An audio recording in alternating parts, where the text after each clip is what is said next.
at the Hyundai Epics going on now.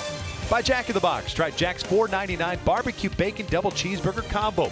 Only at participating Jack in the Box restaurants. And by your Southern California Cadillac dealers.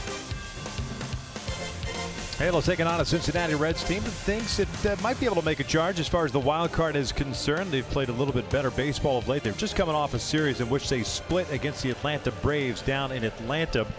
But they are certainly happy with the rotation that they currently have now, especially with the addition of Trevor Bauer. And they've since that trade, they've gone one time through the rotation, and that rotation has been very effective for them so far. 2-1 with a 2.67 ERA, averaging 6 innings per start. And it's not really about this year. It's for the Cincinnati Reds talking about next year in the future. And they've pitched very well in this ballpark, known for the fly ball being hit out of the ballpark. They've pitched well. They've thrown a lot of strike. And I'll tell you what, I like what I see in this rotation for Cincinnati. Sonny Gray has pitched well, at least at the beginning of the season. They just got Alex Wood back, who spent a considerable amount of time on the injured list. Trevor Bauer and Luis Castillo at the top end of that rotation. So at least for 1 year, because Bauer will be a free agent after next season, they will have, going into the 2020 campaign, a very formidable rotation in that National League Central. I think the best rotation in the NL Central when you look at that rotation right now, the way it's set up. Now the Angels come into play today with a 56-57 mark after losing 3 straight against the Cleveland Indians. And Brad Ausmus in game number 114 will run out the following lineup for the Halos, as Trout, as usual, comes out early and signs autographs, takes pictures with guys.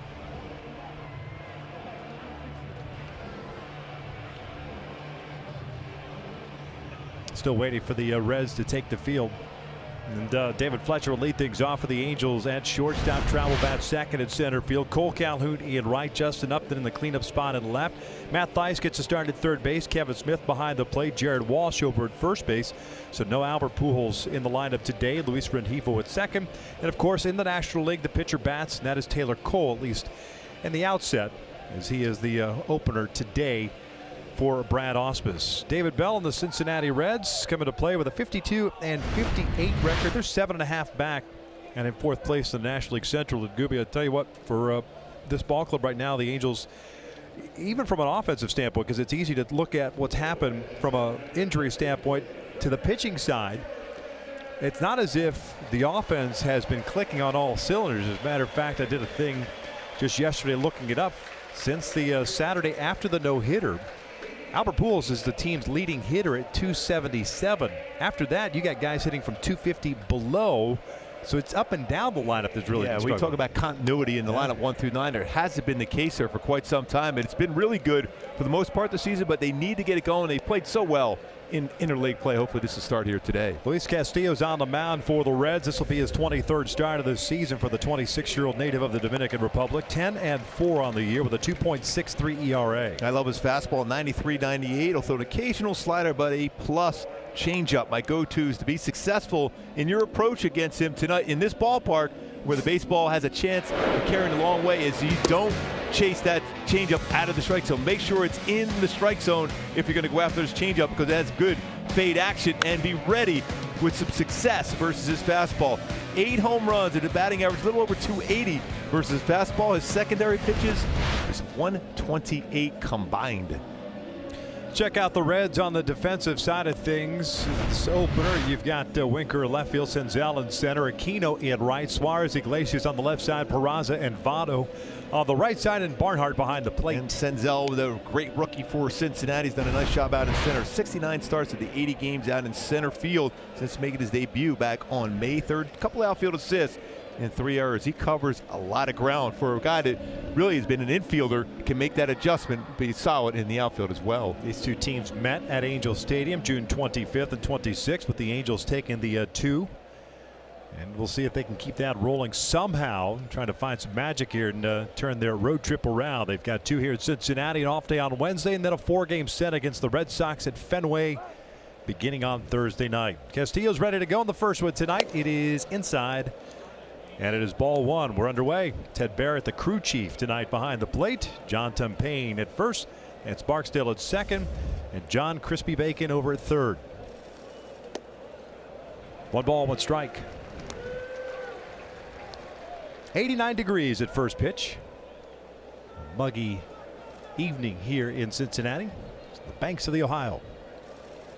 Fletcher, there's that off-speed pitch you were talking about. Fletcher has been very good versus a changeup this year. Couple batters in the lineup, Trout and Fletcher, very solid batting average versus changeups. 409 versus a changeup this year for Fletcher. Little dribbler back toward the mound. Castillo retires Fletcher, and there's out number 1.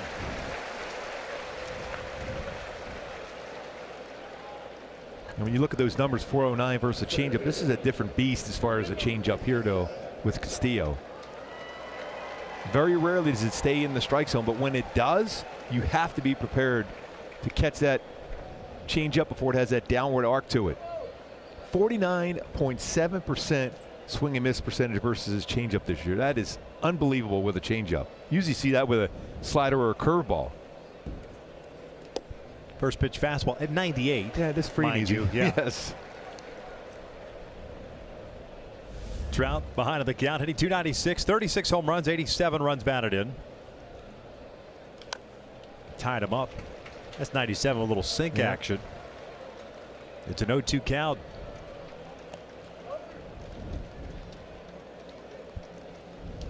First time seeing him for a number of hitters in this game for the Angels. The only person that had seen him at all is Brian Goodwin, not in the lineup tonight.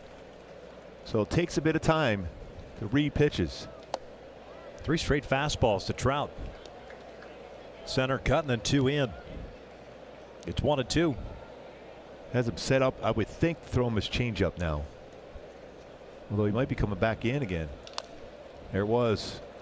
When you have a right-handed pitcher comfortable throwing that changeup to a right-handed batter, it can drift down and in, especially with Trout's ability to cover the lower third of the strike zone. That's a gutsy pitch. It's never a strike. That's why it's so effective.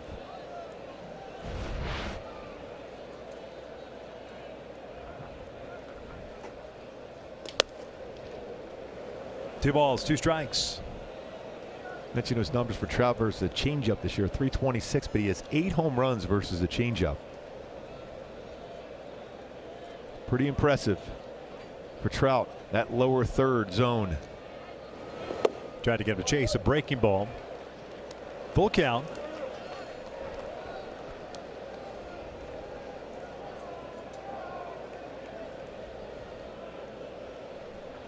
Cole Calhoun on deck. And he takes it inside for a walk. Borderline pitch that goes Trout's way. He's on board with 1 out and Cole coming up. 3-2 change piece.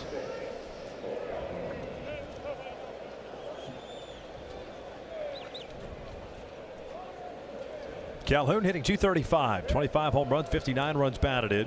Had 1 hit yesterday, and it was a solo shot in the 7th. Angels dropping the finale against Cleveland 6-2, managing 5 hits. Cole now 1 home run shy of his career best. Reds have the shift on, 3 on the right side. Eugenio Suarez, the lone man on the left side. That is in tight.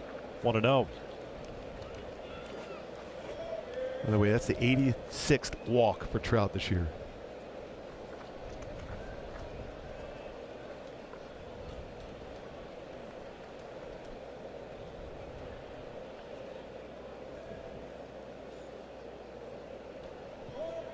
Trout's career best, 122 walks last year. There's the changeup to Cole. He was up to count at a ball at a strike. It's a lot of walks and a high on base percentage over there by first base right now here. Cincinnati. Votto, Trout. Votto on base a lot. Definitely in his career, he certainly has. This year, a little bit of an odd year for him. Not quite the same production from him. But he is Kevin Youkilis. Was it Kevin Youkilis, the Greek god of walks? Joey Votto's got to be the Canadian god of walks, yes, right? Yes. Active leaders as far as on base percentage in all of baseball with Votto and Trout 1-2. The reason I say that about Votto this year, just at 349, which is obviously when you're carrying a 422 for active, it's a little bit of a down year for you. A lot of people would take 349 as an on base percentage. A lot of people. Wanted to, yeah.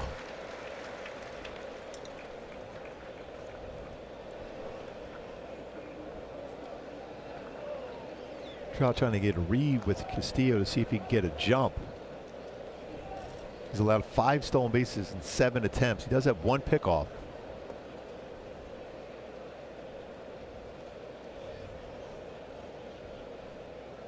One, two. Cole skies it foul. Light crowd so far, still filing in here at Great American Ballpark. Place that replaced Riverfront Stadium. Opened up in 2003. Fairly symmetrical. 328 down the left field line, 404 dead central, 325 down the right field line. Pretty good hitter's yard. Yep. Cole goes down swinging. 2 down.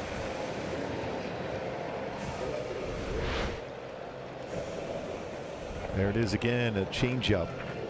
It's been pretty consistent at 88. Even if there's no way you could sit on a changeup against because he's throwing 97, 98.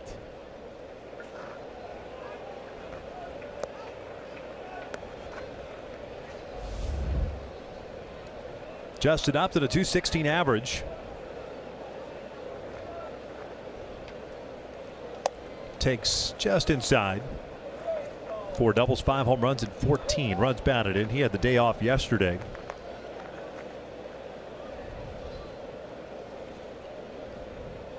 He's got Trout over at first base. Peraza shading toward the middle. Big hole on the right side of the infield.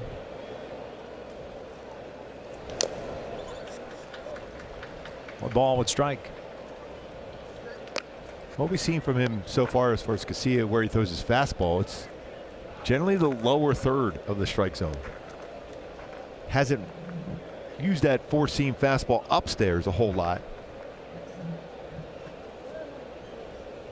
Feel that should play into the swing path as of now for Upton, is trying to lift the baseball lower third.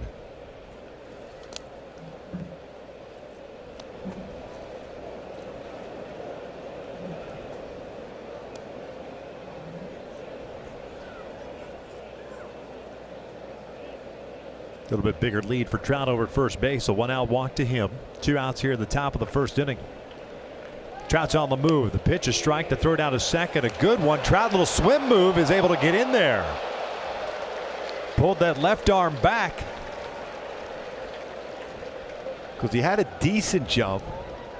Barnhart's got a good throwing arm. He's throwing out 27% of base stealers. They're going to take a look at it. And a breaking ball to boot. Slides in. Looked like he got his hand in there, avoided the tag. Yep. Somehow kept the foot, toe, something connected to the bag. Now 198 career steals for Trout. Select company if he's able to get 2 more stolen bases before turning 28 for Trout. Already with 250 plus home runs, 250 doubles. And oh yes, is still 27 years old. Count leave it up at 2 balls, 2 strikes.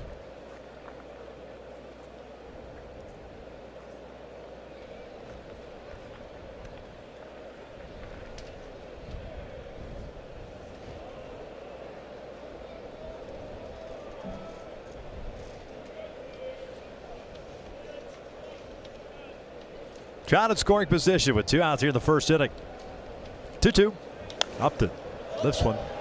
Foul territory toward the Angels dugout. Barnhart makes the catch in front of the railing. The Angels are done here at the top of the inning. We'll head to the bottom of the first with no score. Keno's in right field. Shortstop. Nick Senzel in center. Jose Peraza at second. Tucker Barnhart behind the plate. And Luis Castillo, the pitcher, is batting 9th. Taylor Cole is on the mound. This is his second opener of this road trip. Remember, he started in Cleveland against the Indians on Friday night. 23rd appearance, 6th start of the year, 1-2 and a 3.97 ERA. Yeah, that last time out was the first time he had struggled at all in that opener spot. Fastball 92-95, break a ball and a plus changeup as well. So you're going to see a lot of changeups here in the first inning or two combined between these two pitchers. And Sandoval, by the way, Patrick Sandoval will be coming as the bulk pitcher, has a plus changeup as well.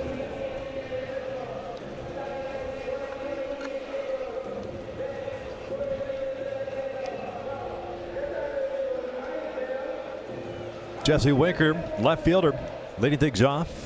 268 average, has 15 home runs and 37 runs batted in.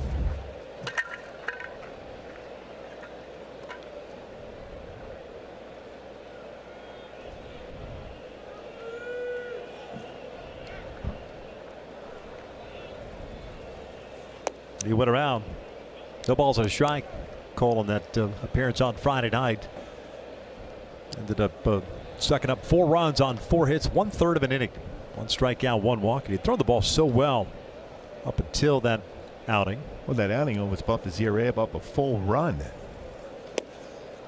There's that great changeup.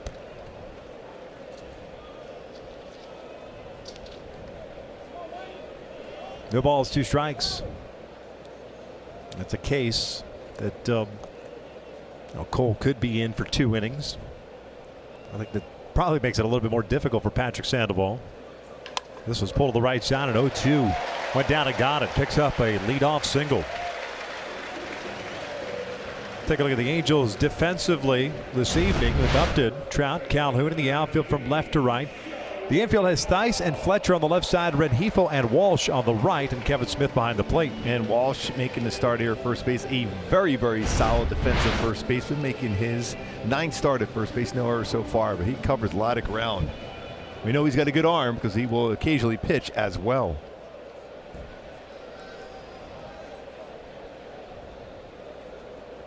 Joey Votto, the first baseman, now 35 years of age. Takes a little bit low. 261 this year with 11 home runs, 36 runs batted in. 105th game for him this year. 6-time All-Star, MVP, Gold Glove.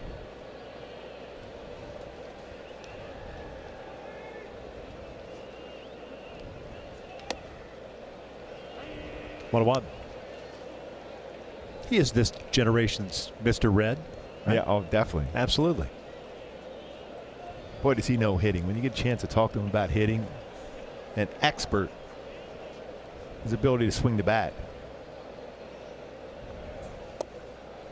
A lot of movement down and away there. It's 2 balls, 1 strike.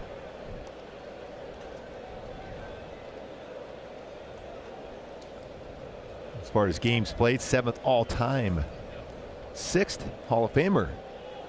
Tony Perez, 1948. Career .308 batting average for Votto. He was a count up at 2 balls, 2 strikes. There's ever been one conversation amongst Reds fans when he's been in those hitters counts.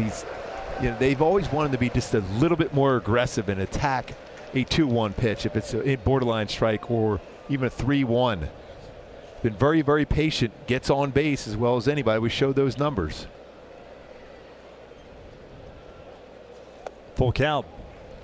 Now his career, we pointed out, on base percentage .422, career slugging .521.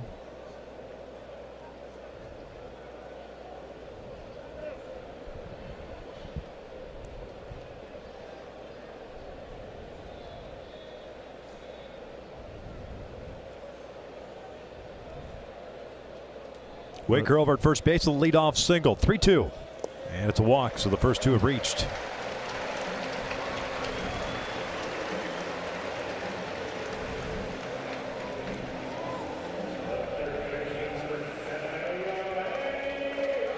They're saying as though Winker was at the plate about Sandoval and not knowing when he's going to come into a game. I can only imagine what the nerves are like, especially if he's forced into a situation like Dylan Peters was on Friday night, where he had to come in that first inning. Exactly. I mean, you're already nervous as can be. You're just trying to figure out a way to take those deep breaths to be able to be relaxed on the mound. But now You don't know exactly if it will be in the first inning, could it be the second, could be the third inning.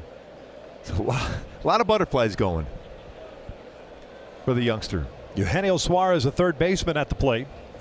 He swings first pitch, skies it foul. No balls and a strike. All-Star season ago, and he set a career high in home runs and RBIs with 34 and 104 respectively. Hitting .259 this year. Has 29 jacks and 71 runs batted in. These are the counts where if you get a chance to throw a secondary pitch, this is the time to do so against Suarez. Really swung through a fastball. His batting average versus fastball in those counts, just under 500, 471. He's had a tough time on a break ball or changeup. 0-1.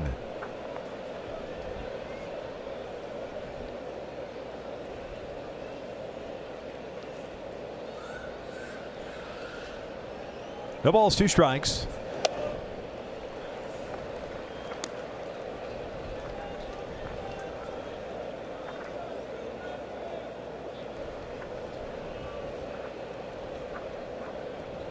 Twelve pitches thrown so far by Taylor. Suarez, the guy that you can get a ground ball double play, could use it right now.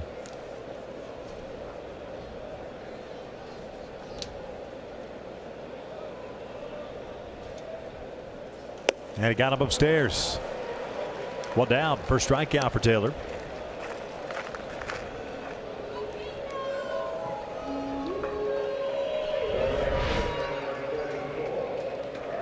That's a changeup upstairs, though. Tell by his reaction, he'll take the out, but the location not exactly where he wanted to throw it.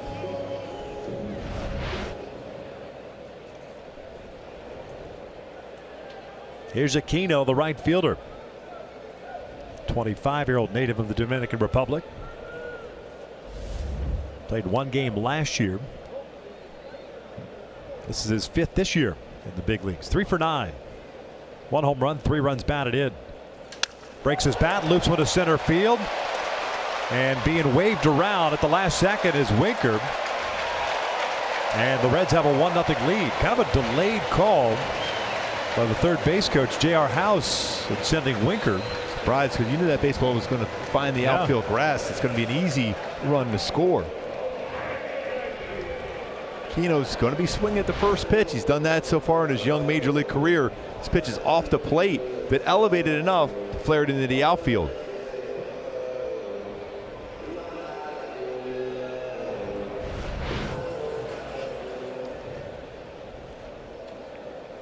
First and second, 1 out still. Iglesias at the plate. Aquino picks up his 4th RBI this season. First one in for a strike.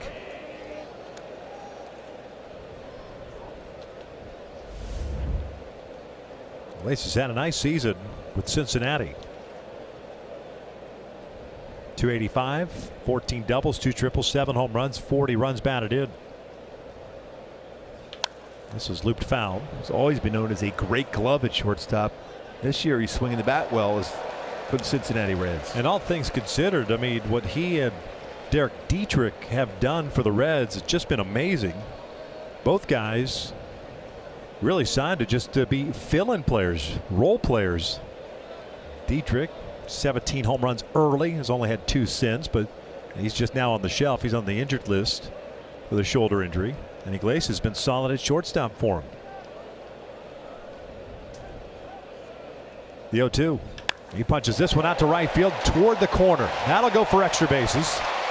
Votto scores easily. Aquino is going to be stopped at third. RBI double. It's 2-0 Cincinnati. It's his second 0-2 hit allowed this inning by Taylor Cole.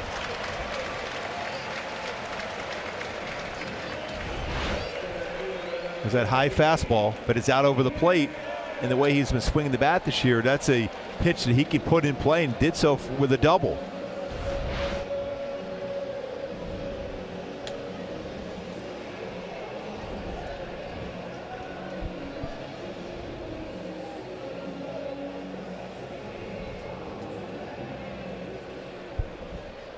Second and third. One out. Infield plays halfway. Nick Senzel, the center fielder, up.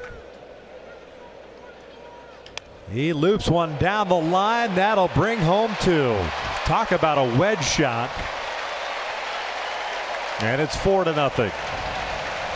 Boy, when you look at this inning, nothing's been really hit hard. Yet Cincinnati's got 4 runs on the board.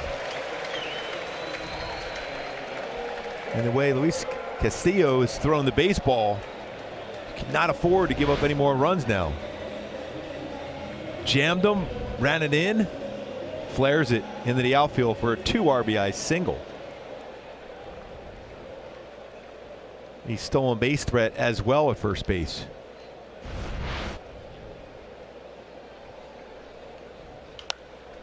No balls and a strike on Jose Peraza, the second baseman. Hitting .235, 6 home runs, 30 runs batted in.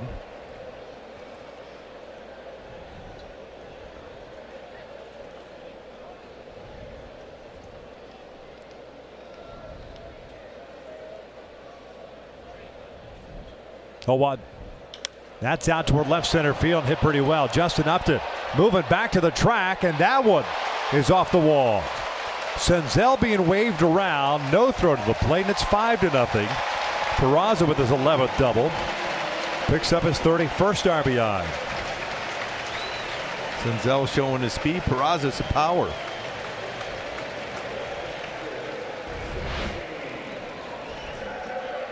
th double, go along with 6 home runs and a couple of triples and a breaking ball that being hard of the dish. High off the wall. Cincinnati, a club that's pitched very well this season, has not swung the bats all that well on a consistent basis. Swinging the bats very good here in the first inning.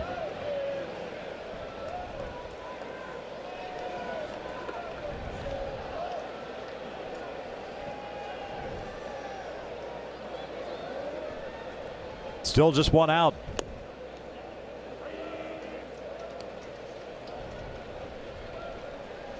Sandoval starts to crank it up.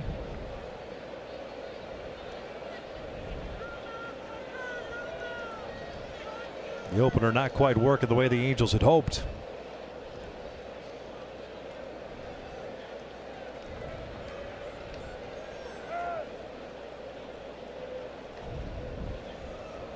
Tucker Barnhart, the catcher, .212 average, 6 doubles, 6 home runs, and 25 runs batted in.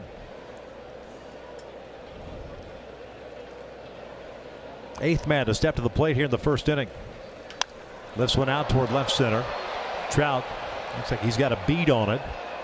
Makes the catch. No, he drops it off the glove. Barnhart gets to second.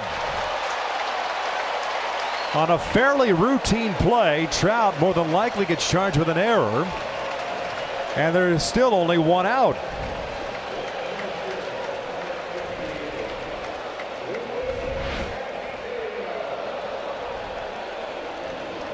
Almost at the last second, it looked as if Trout was looking to see if he was going to try to tag up. Took his eye off the baseball, going into his glove to prepare to throw the ball to third base. Instead, it goes off his glove.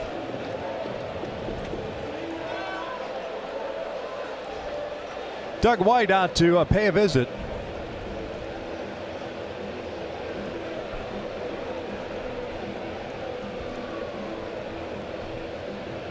As the Reds will have Castillo, the pitcher, coming up. 9th man here in the first inning to come to the plate. 5 runs in, runners at second and third, as Taylor Cole's thrown 22 pitches.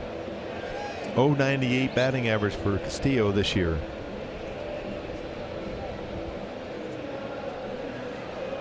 Doug White still talking. Ted Barrett joins in the conversation.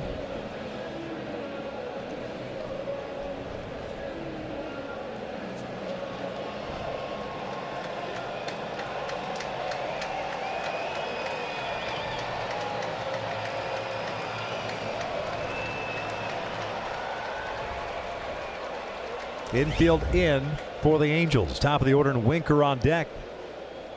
I'm going to say it's safety squeeze. They got to play on him now. They actually had a suicide squeeze because Peraza was coming home.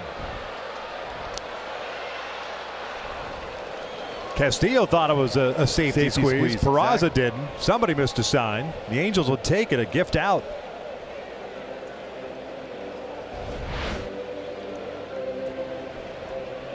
Yeah, that is definitely in Castillo's mind. That was a safety squeeze. Peraza's mind, suicide squeeze, because you're just going as soon as you see the pitcher deliver the baseball. I think I'm going to take the position player's decision as opposed to the pitcher's decision. I think so. I think Peraza had the right sign. 1-0. 2 balls and no strikes. I was just going to say he's got 3 sacrifice bunts this year. This would be the scenario where you would try a safety squeeze. 2-5-1-6 for round number 2. Barnhart stays at second. Here's the 2-0. Ted Barrett gives him the benefit of the doubt.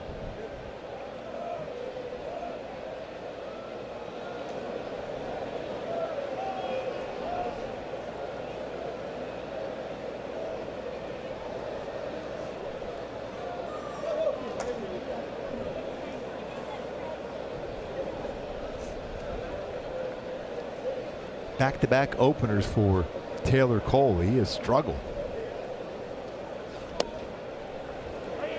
Another pitch off the plate that gets called a strike.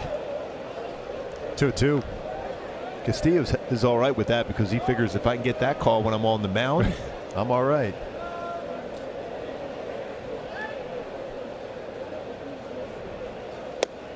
And a third out is recorded. The Reds send 9 men to the plate. Plate 5 base runners. Halos are down.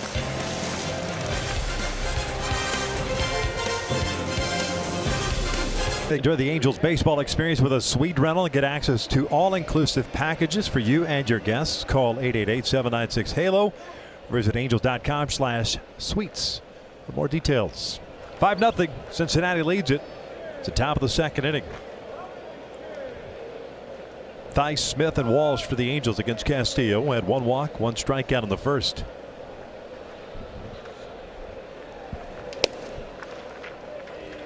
In this ballpark, no lead is safe, especially early in the game. But when you're facing a guy like Luis Castillo, the way he can throw fastball, mid-upper 90s, and great changeup, you really have to make sure when you get your pitch, you don't miss it. Theis comes in batting .226. Fouls this one back. No balls, 2 strikes.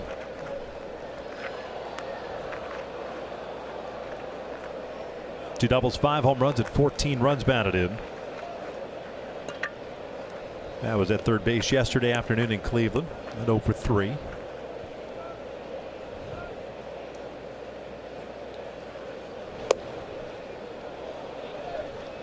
Hyundai key for the game today, going a little 98 degrees. Nick Lachey, I know, big baseball fan from Cincinnati. The hardest thing, you got to sit and get that fastball whenever you get a shot in a sequence against Castillo tonight.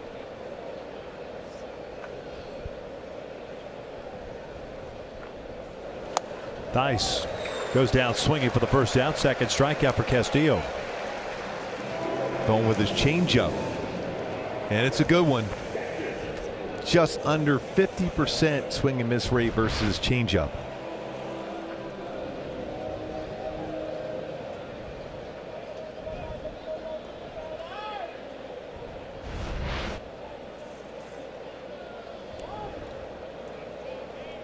Kevin Smith hitting .261. Chops the first one towards Peraza at second. 2 down. I was wondering if someone was going to take that approach. Yes. So you don't put yourself in a changeup type count, although Castillo will throw it at any point. Yeah, but his first pitch changeup, he's more than likely going to try to throw that in the strike zone, though. So you have a better shot at his changeup first pitch and his fastball. He's given up a few home runs versus his changeup, 4 of them this season. And the majority of those good swings against that changeup in that first pitch. Jared Walsh at the plate. He's got the start today at first base. .235 average, 2 doubles, 2 runs batted in.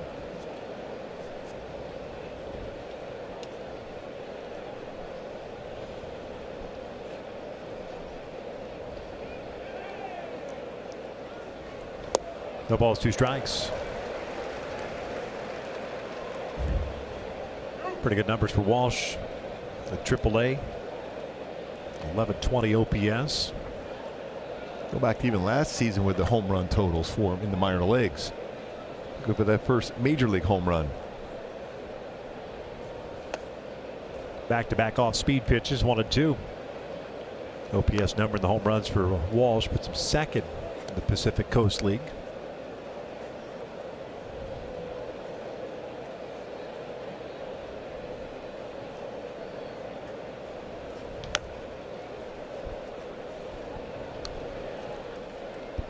Boy, does he have running movement on his fastball.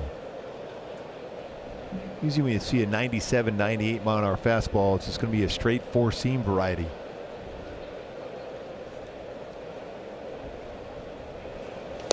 Walsh goes down swinging. Angels down in order, and a shutdown inning for Castillo.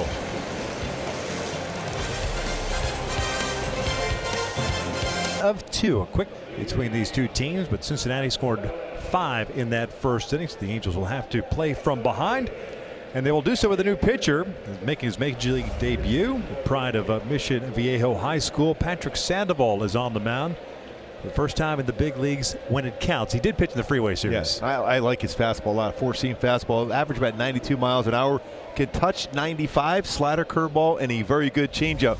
My go-tos for him to be successful today is you have to slow the game down, take that deep breath, and when you get ahead of the count, finish him with his breakable. He's got a good swing and miss, slider and curveball. Patrick, originally a Houston Astros 11th round pick in 2015 out of high school. Came over in the Martin Maldonado trade last year. Well, he beat me on my first pitch. I know that. I didn't even get close to home plate. No balls, 2 strikes.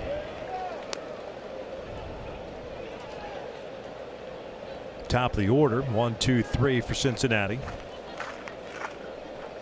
Winker with a single and a run scored in the first. Has that abbreviated windup.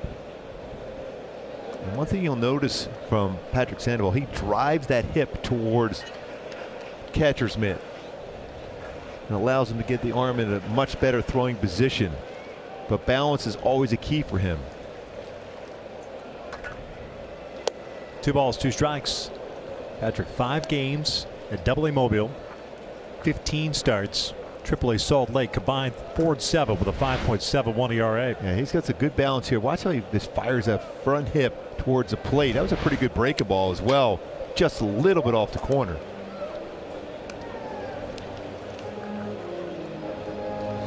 A little bit from an adrenaline rush. Does he remind you of Hector Santiago just a tick? And the energy level. The energy level. Yes. Yeah. Yes. Hector is one of our all-time favorites. Full count.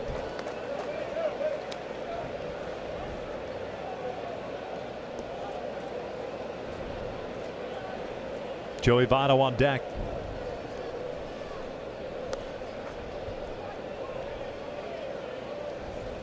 And he walked him.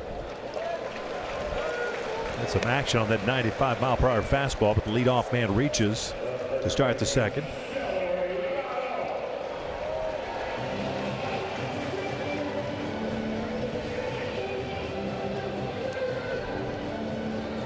Votto with a walk and a run scored. First.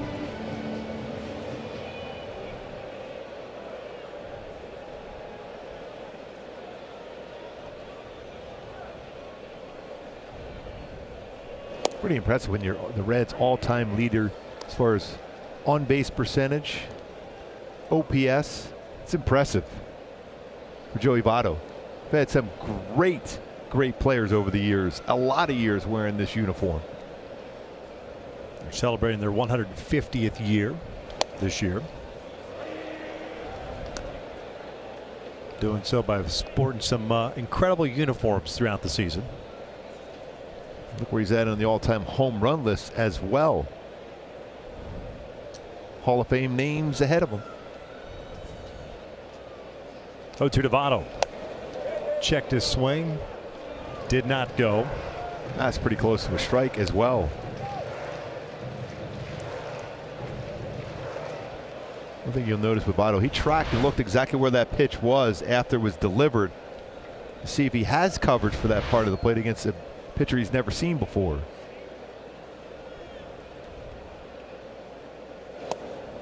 2-2. That was in the strike zone as well, but not thrown where Kevin Smith set up the target.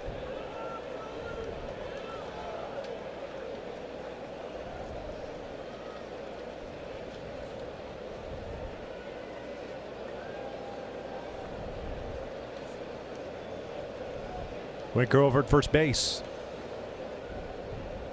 2-2. Slow roller. Rengifo has no play on Winker. They get the out at first. Surprising. That's one of those plays you take the get out at second. You're not going to turn a double play, but you want to keep that guy from getting in a scoring position. Especially with 5 runs in already.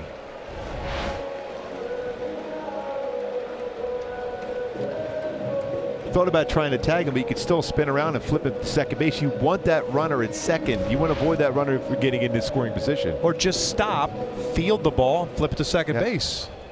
I think he was trying to do. He was trying to tag and throw. Yeah, all at the same time. Learning process for Luis. He's done some really nice things at second base. It's still a work in progress. Wild pitch will advance a base runner to third.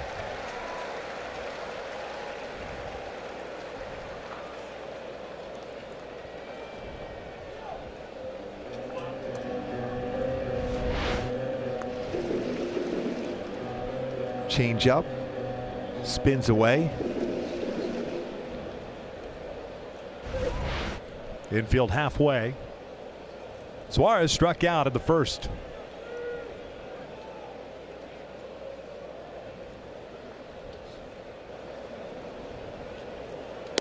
Takes a fastball at 94.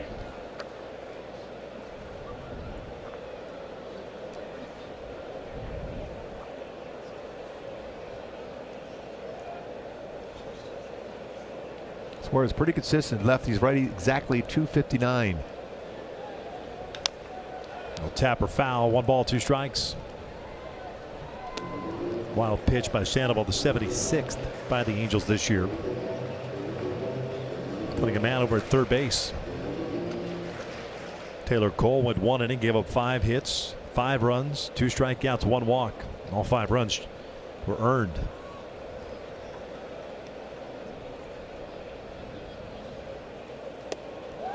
Off the glove of Kevin Smith. Winker will come in to score. And it's 6-0.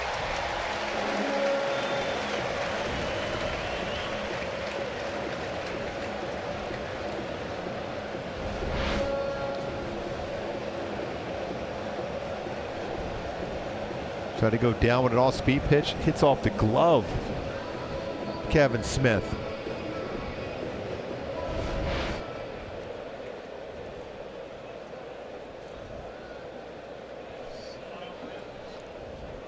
They're calling that a wild pitch. Not sure how that could be a wild pitch if it's off the glove. 2-2. Called strike 3. 2 down. First major league strikeout for Patrick Sandoval. 96-mile-an-hour fastball looking.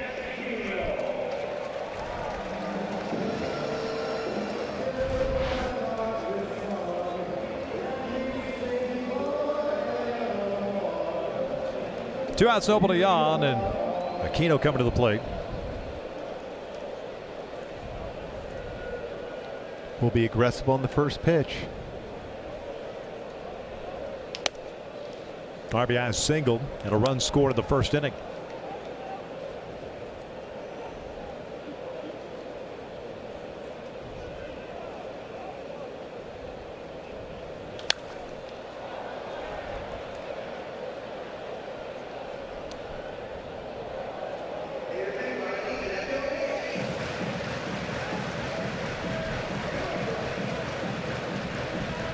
One ball and strike. Aquino at AAA this year, 299, 28 home runs and 53 runs batted in.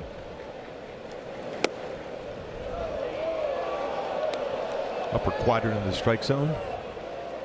Some moans and groans here at Great American Ballpark. A lot of umpires in the stands here tonight.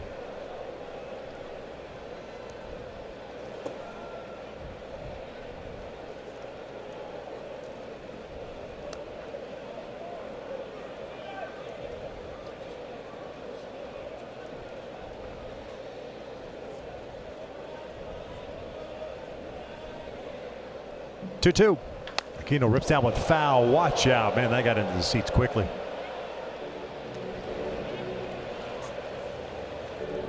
Just beyond the camera well on each of the dugouts, especially down the third base line. The stands jut out toward the foul line, so it puts you a little bit closer. That's a wake-up call. That's out towards center. Trout coming in for it. Is there, makes the catch for the third out. The Reds had a run. They lead at 6-0 as we head to the third. Cincinnati Red Stockings. Patrick Sandoval will get his first Major League plate appearance after making his debut in the bottom of the second inning. Picked up his first Major League strikeout.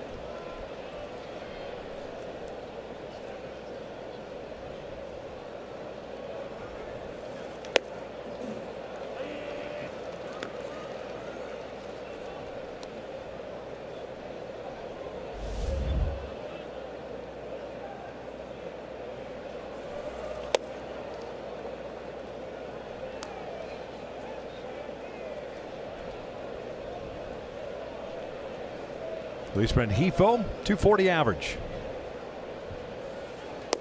Playing batting practice today, he almost hit one in the river today. In right center. Crushed it. I watched Luis Castillo throw the baseball between his fastball and a changeup. Reminds me so much of Mario Soto, former great pitcher for the Reds.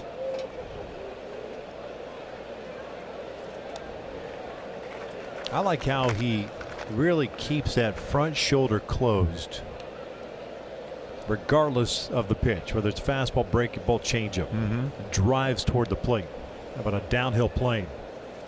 That's what really makes that deception. Yeah. That allows that changeup to have that fade action. It looks like it's going to get the lower part of the strike zone, but he's really only thrown one of his changeups that have been in the strike zone. The rest look like a strike, end up being out of the zone. That's why that's such a high percentage of swing and misses on that changeup. Usually you think of changeup as soft contact, easy fly ball outs. He thinks changeup as far as a strikeout. That's driven out to straightaway center field. Hammered. That one is gone. A big fly for Luis Rengifo as the Angels get on the board. It's 6-1 Cincinnati. Talk about carrying a swing you had in batting practice into the game action. Rengifo does so. Fourth home run. 23rd RBI. And it's our top tier play brought to you by Arco. 14th home run of the season allowed by Castillo. He got that fastball. Ran it hard to the plate. And he was ready to dead center field.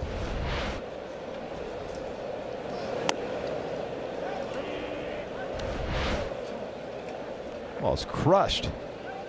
Center field. A 404 sign. Patrick Sandoval. First Major League plate appearance. First professional plate appearance.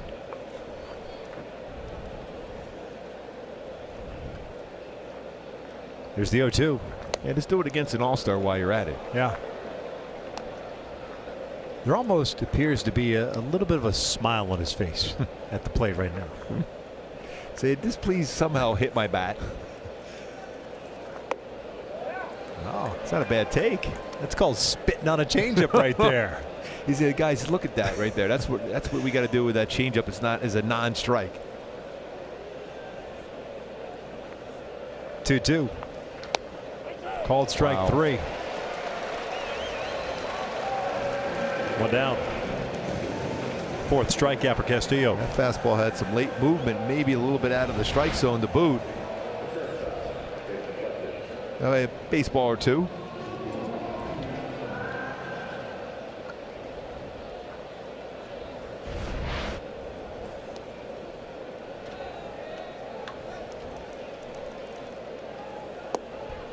David Fletcher bounce one back to the mound to open up the ball game. So he's 0 for 1. Slow start in the month of August. As we were talking about earlier, it's been a slow go. This was bounce to third really for everyone in the lineup since that no-hitter on Friday night at Angel Stadium. 2 down. Suarez has had some problems at third base. 19 errors. high throw. Votto picked him up on it.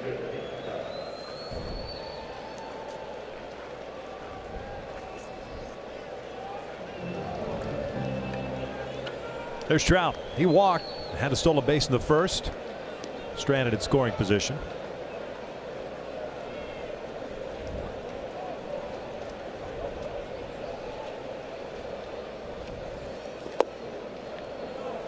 Now let's take a look at our stats with Lowe's with Mike Trout at the plate.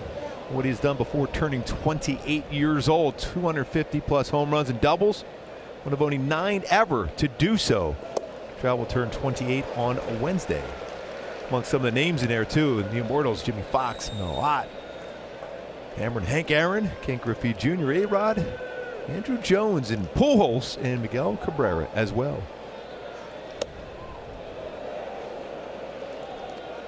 Trout somehow gets 2 more stolen bases by his birthday on Wednesday. He'd be the only one to do that. 250 plus home runs and doubles and 200 stolen bases before turning 28.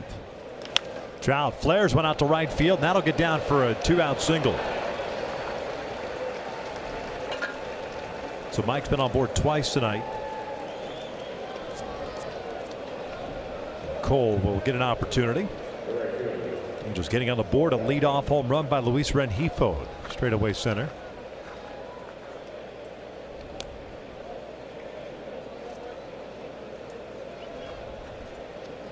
Calhoun struck out in the first. One of 4 strikeouts for the Reds right-hander.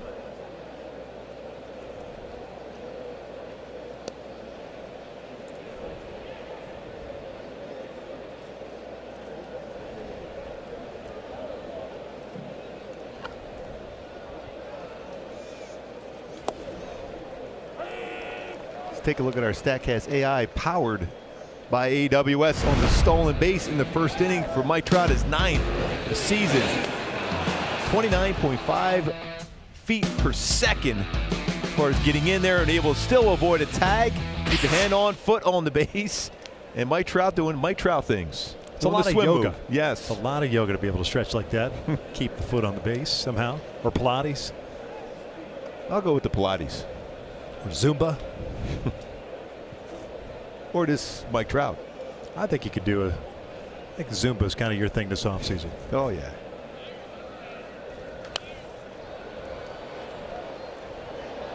Zumba with some Zubaz pants on.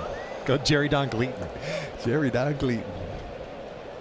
Wasn't he a former first round pick for the Texas Rangers?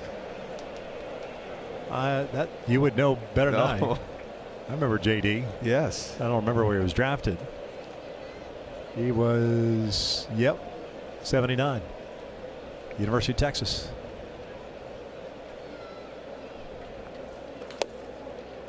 One ball, 2 strikes.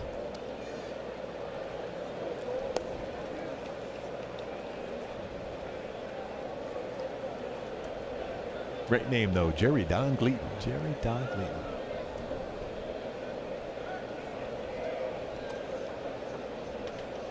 Zubaz pants.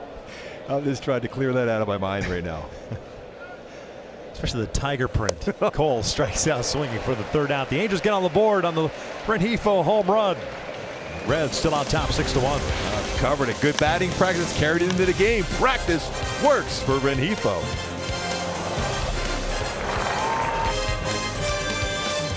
Actually brought home a run. Picked up his first major league strikeout. That was of Suarez looking. Iglesias, Senzel, Peraza for Cincinnati here in their half of the 3rd.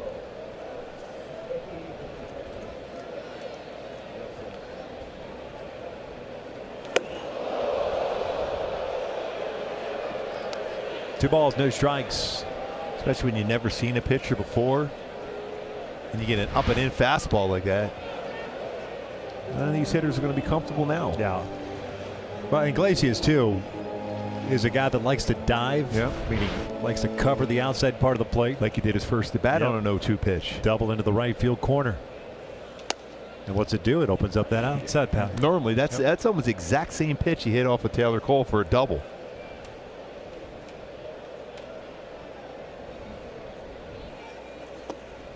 Good off-speed pitch, 2-2.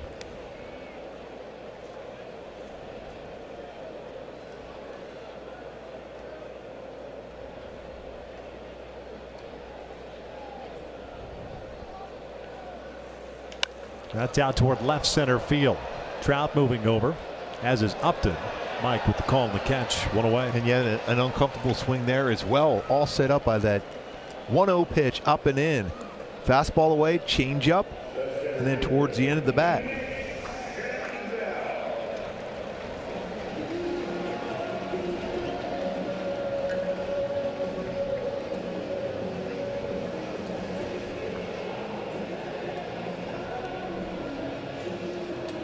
Senzel had a 2 RBI single and a run scored in the first inning.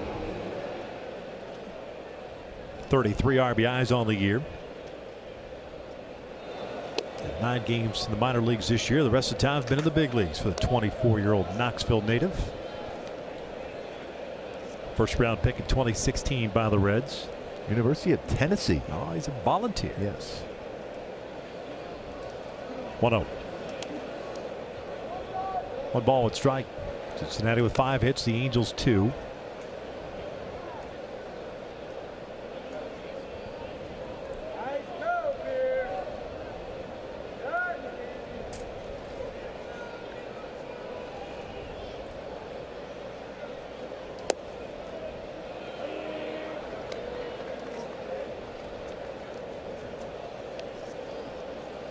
Two balls, 1 strike.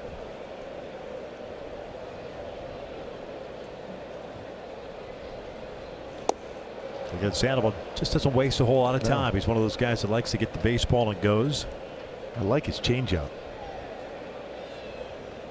Just like Castillo has a swing and miss in his changeup. Same thing for Sandoval. And he got him. Got him with a changeup. Back to back. Really good changeups. And the reports I've gotten on Patrick Sandoval, when he's comfortable and not overthrowing and getting ahead of the count, he can get a lot of swing and misses with his changeup.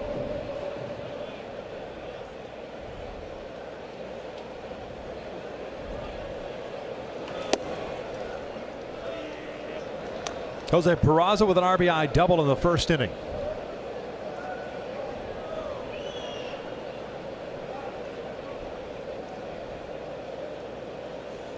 Gotten hotter and hotter as the summer months have crept up.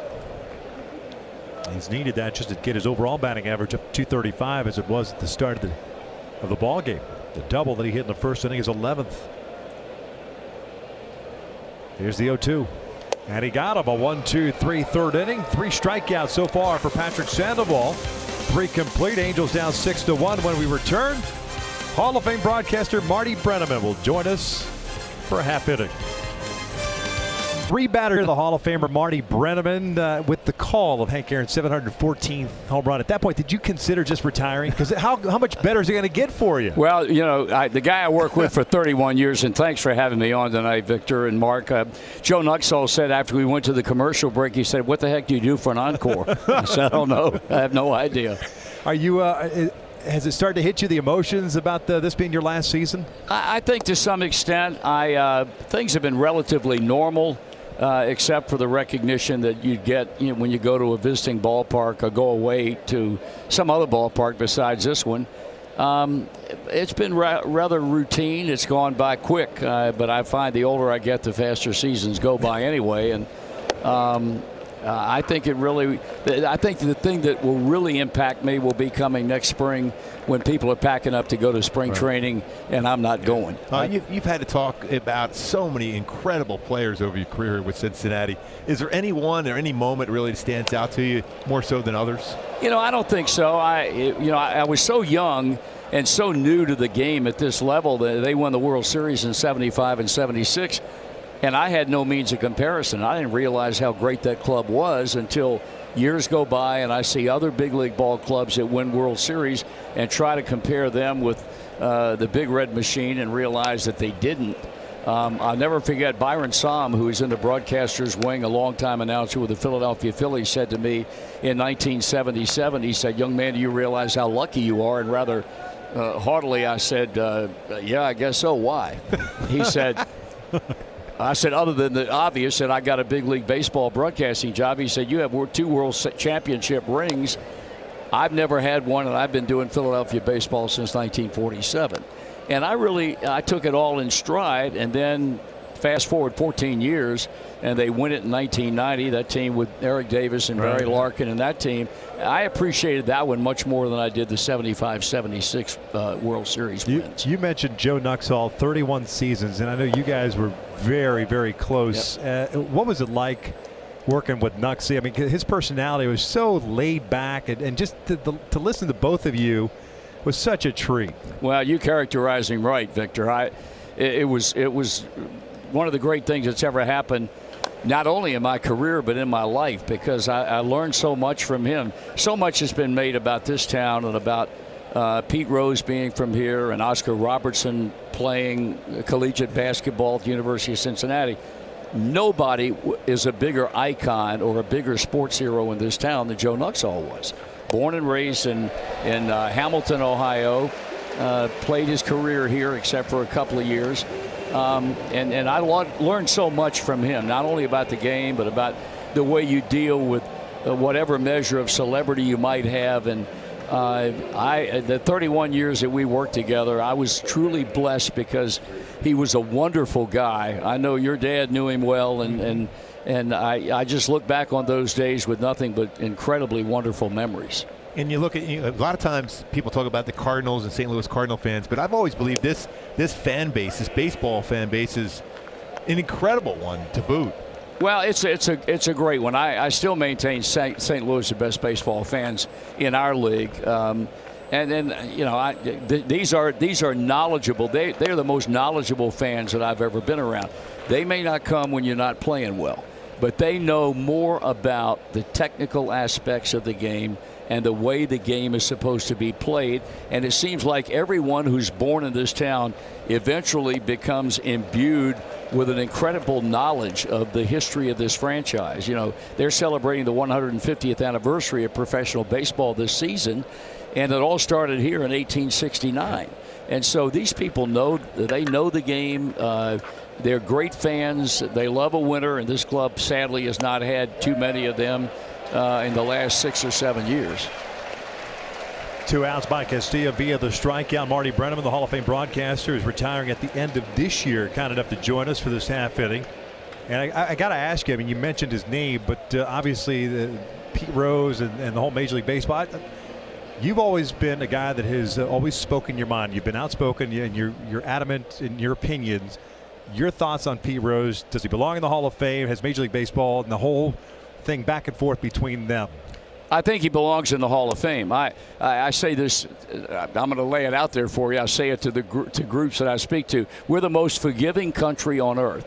I mean, if we can forgive a president having sex in the White House, and we can't look past what has happened, and believe me, the two best friends I have in this game are Pete Rose and Joe Morgan, and Pete has brought most of this on himself. But after a while, I think you got to turn the page. I don't think this Hall of Fame will ever be whole unless the guy who had the most hits in the history of the game, and I think that's a record that will never be broken. I think he deserves to be in the Hall of Fame. And you got to call that as well, right? I did. Yeah, I did. That had to be a huge thrill for you. Well, it was. He got the hit off the late Eric Schau in a game against the San Diego Padres at the old place at Riverfront Stadium, and we knew it was going to happen. It was just a matter of when, and of course he did it at home, and that was great. Marty, we appreciate it, and man, I tell you what, we wish you the very best in retirement, and when you're done with that shirt, Gooby would like it. Yes, I want that shirt. I'm going to see if I can't get you a large one. Guys, enjoyed being with you. Thanks very much. You're the best, Marty. Thanks. .com/groups for more details. That was incredible, by the way. That was so cool. Marty is one of a kind. Yep. I get a chance to break into the big leagues in this business with his son Tom, and Marty's to our right, Tom is to our left. He is the television voice of the Cincinnati Reds, and Tom taught me some really good lessons back in 2003 when I first got to the Arizona Diamondbacks. It's cool that the Brennaman name will live on here. Chris Walsh is analyst as well. Old Tommy Brennaman. Yeah, great dude. pretty talented as well, don't you think? Yeah, not bad coming to the ballpark. Your old man's working the same. Yes. Same team. And before long, we'll be listening to doing NFL football before you know it.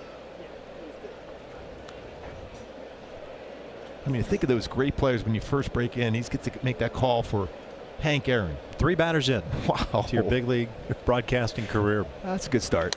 Barnhart pulls this one to the left side and through. Has himself a leadoff single, and that's the first big league hit allowed by Patrick Sandoval.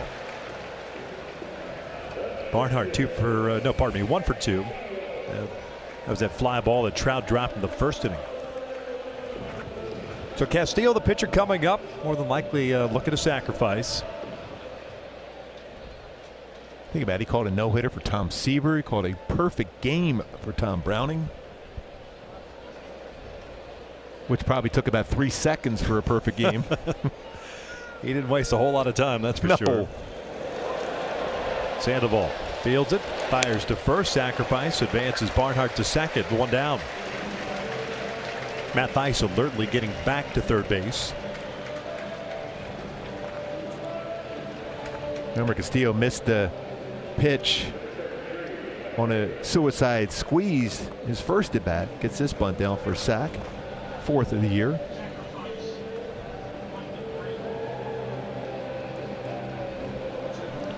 Looks like they're going to pinch hit here. Votto, or Winker, I should say. Winker was leadoff man and singled and walked with 2 runs scored. Phillip Ervin will pinch hit for him.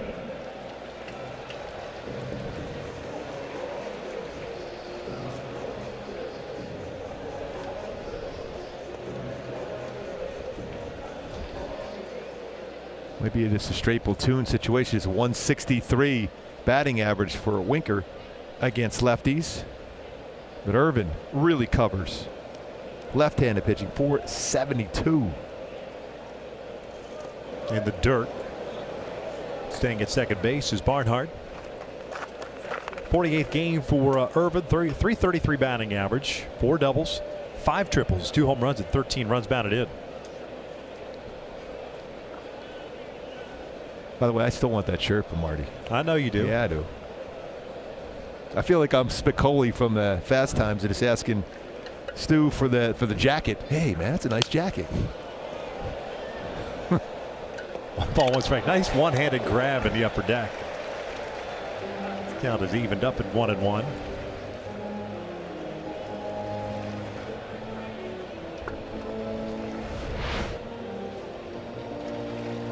Wow, impressive play.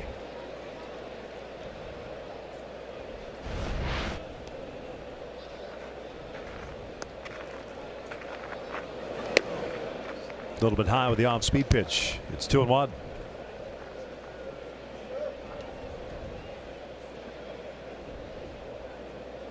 Sandoval 3 strikeouts, 1 walk, 1 hit. He's worked 2 1/3 thus far.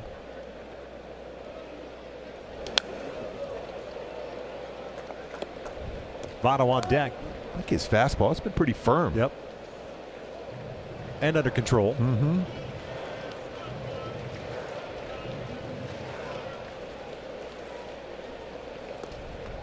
There's Joey.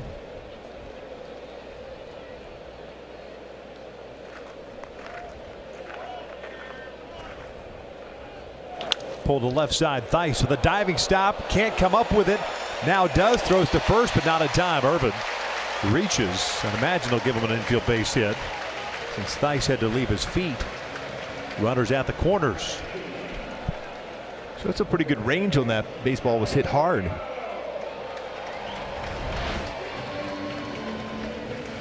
Dives, and when he's trying to get on the transfer, unable to control the baseball. Walsh wisely gets off the base to get to that baseball, so instead of trying to stretch and turn that into another error out of it.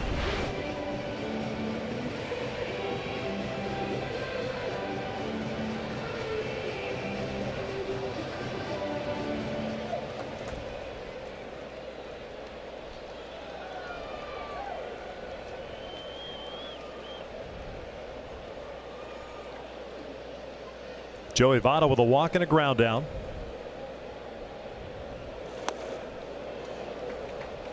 Good breaking ball. Good tilt. Irvin at first base, 3 stolen bases, has been caught twice. Barnhart, the catcher, the base runner at third.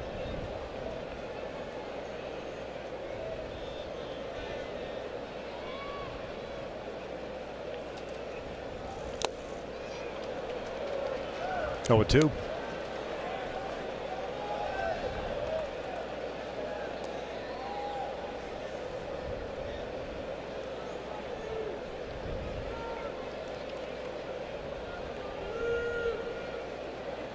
Five in the first, 1 in the second for the Reds. They lead at 6-1 here in the bottom of the 4th.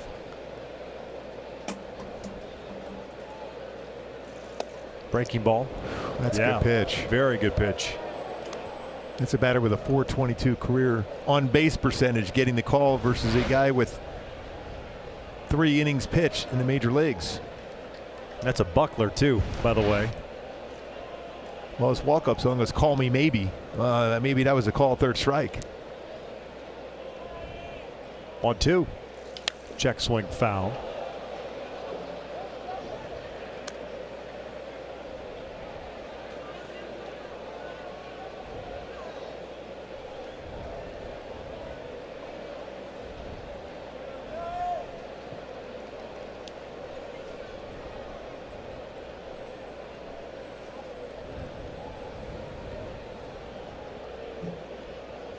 Eugenio Suarez, the man on deck. 1 ball, 2 strikes, 1 out, 2 on. Otto takes up and in, 2-2.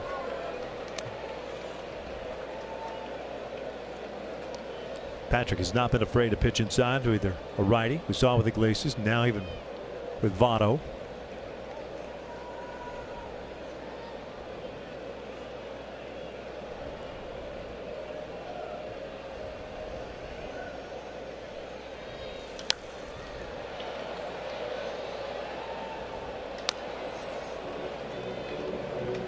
Taylor Cole, the opener today, gave up 5 runs in the first.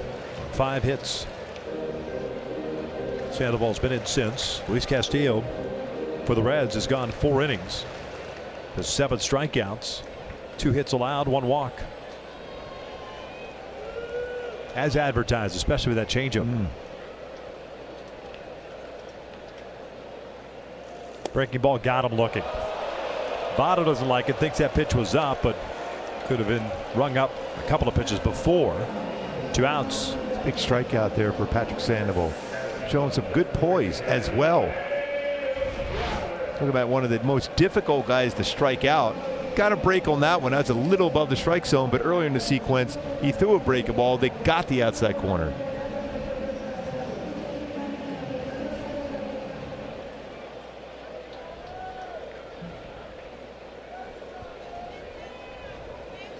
Certainly not happy about that call.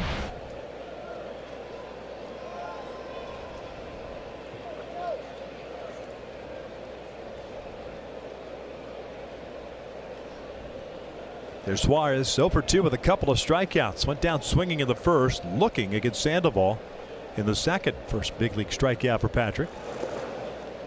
Smothered at the plate. Well done on that one by Kevin Smith. Good technique as far as keeping that in front. Got low and kept the glove down there as well.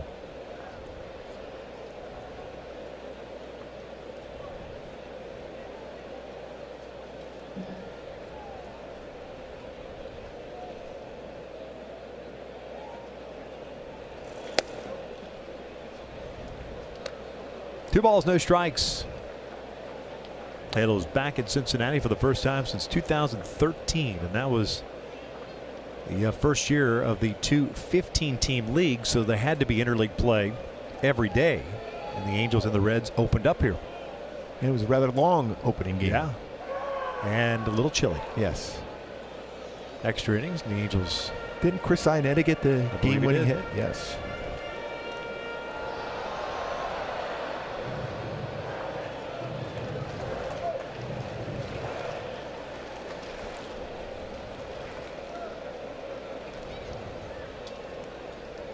Reds were at Angel Stadium in 2016. This year playing a home-and-home series, 2-2. Caught the corner, 2-1.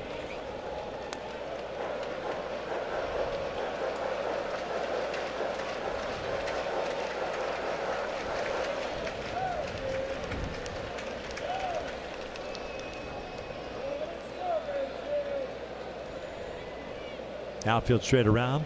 Rengifo toward the middle. That's a really good pitch. Not called. It's 3-1. Sandoval looked like he wanted this one. I don't blame him. Right on the outside corner. 91.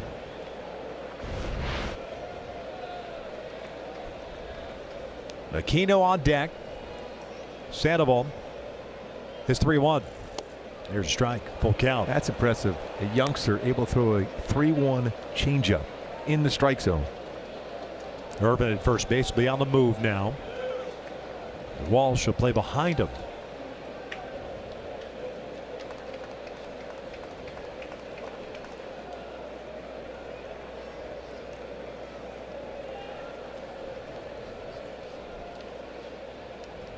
There goes Irvin. 3-2 is fouled off.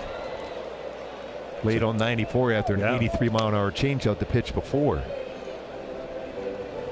I like that sequence. 3-1 change piece in and then fastball away. Let's get that terminology we're hearing, pitchability. He knows what he's doing out there on the mound.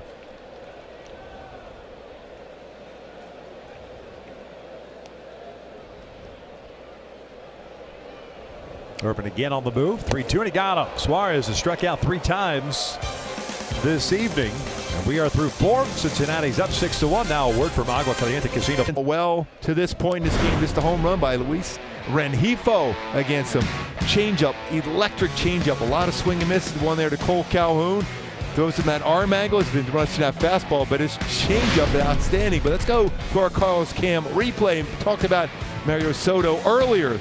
Look at the similarities between the delivery and fastball and then that fade changeup. 3-time All-Star with the Reds. Mario Soto, excellent pitcher. Fastball, changeup throughout his very good major league career.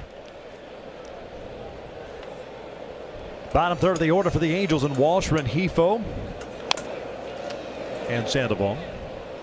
Jared Walsh struck out in the second inning. 0 for 1. Starting first baseman. No Pujols in the lineup today. Although available off the bench. He just did make a move, roster move, putting Luke Bard on the injured list. A contusion to his right elbow or triceps area. And they transferred Felix Pena immediately to the 60-day injured list. He's out for the rest of the year with that ACL injury he suffered over the weekend. 1-1. 1-2. Yeah, I talked to Luke Bard earlier today. He said he was feeling a lot better. Didn't really have a whole lot of feeling in his fingers or his hand when he first got hit with that line drive just above the elbow tricep area. That being on his throwing hand and arm.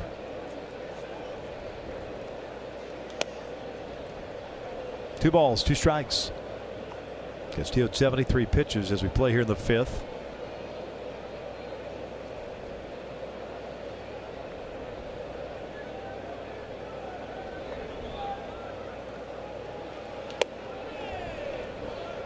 So a few times we've seen him kind of pull off and open up a little bit on that off-speed pitch. And allows you as a hitter to take that pitch.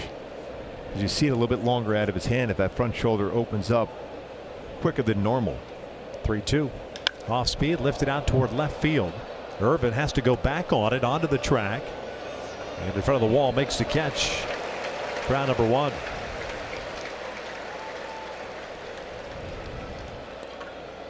Irvin took over for Winker as the pinch hitter.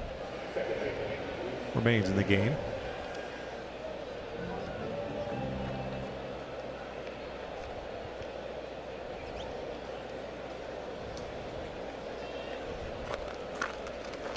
Luis Rengifo homer to straightaway center field. His first at bat, that was leading off the 3rd inning. 4th home run of the year, 23rd RBI.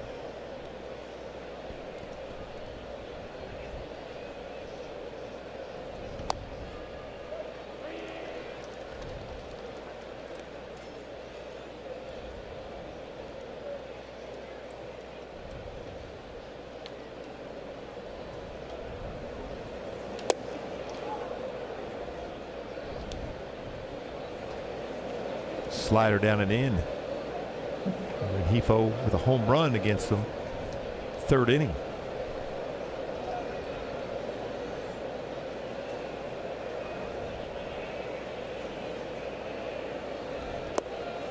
Two and one. Castillo had a brief time in the big leagues 2 seasons ago. Last year made 31 starts for the Reds. He's 10-12 with a 4.30 ERA, but he has certainly put it all together this year. Into the All-Star team, 10-game winner coming into play tonight. It's a count up at 2-2.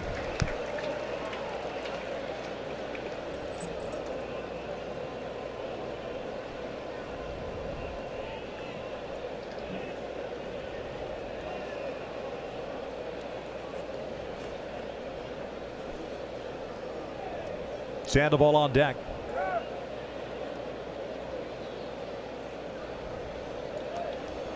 He's calling time at the last second.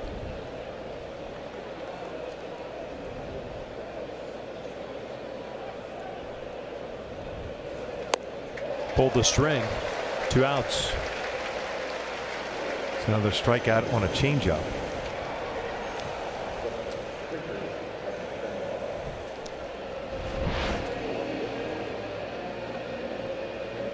That movement he has on it, it's been sitting at 88 miles an hour throughout the entire game.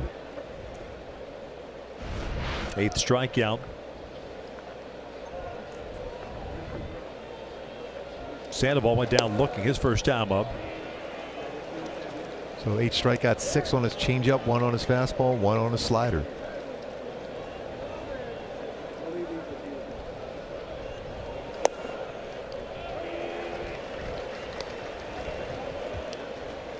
.97 at the knees.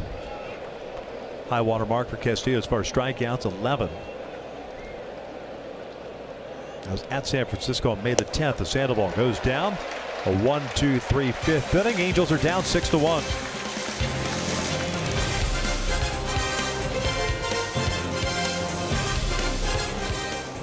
Extant data. Go to SpectrumMobile.com today. By the Jeep Compass with 32 Highway MPG. Halos are down 6-1 here at the bottom of the 5th. The opener of this 2-game set.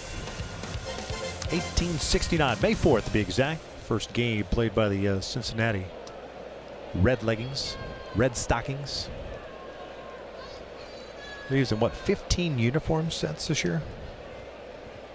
Yeah, they will wear 15 uniforms from various periods throughout the team's history this year. From 1902 through 1967. Some of them are pretty cool. Yeah. Aquino swings through the second pitch, has a count of 1-1 on him, including the sleeveless ones with no undershirt. Going Ted Kluszewski. Yes. 1-2. The fastball right by him. Aquino 1 for 2, a single with an RBI in the first. Fly ball to center field in the second. When you wear new uniforms, you got to do a couple push-ups in between innings when you go back out there on the field, don't you? Absolutely. You got to remain swole. Down goes Aquino. 3 straight strikeouts for Patrick Sandoval. 6th in his big league debut. And a ton with his changeup as well.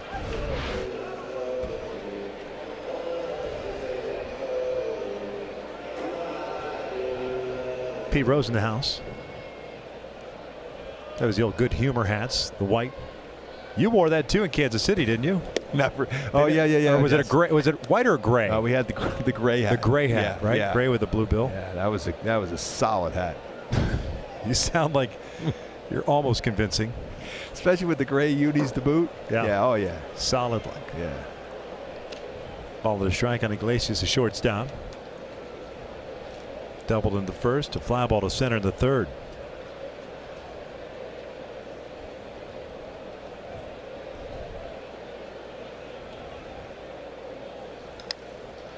Another good changeup. Oh, the old V-neck pullovers. That might have been the 90s. That 90 World Series team. I remember those jerseys. Barry Larkin, Danny Jackson was on that team as well. They wore those for a little while. Didn't they wear those in the 70s as well, right? Yeah. I remember, for some reason, I remember George Foster. Yeah. Oh, yeah. Late 70s. You talk about wearing great the powers, yeah. the right center field. Jose Rio had that jersey going and that nasty slider for that Cincinnati club. 2-2. Ground ball to short. Cut off by Theis. 2 down.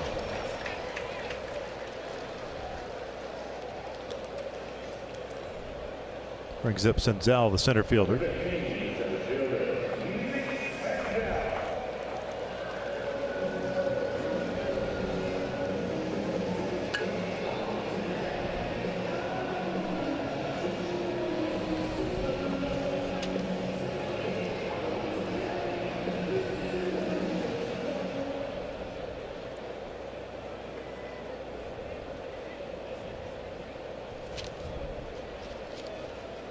This is shot to first. Walsh has it.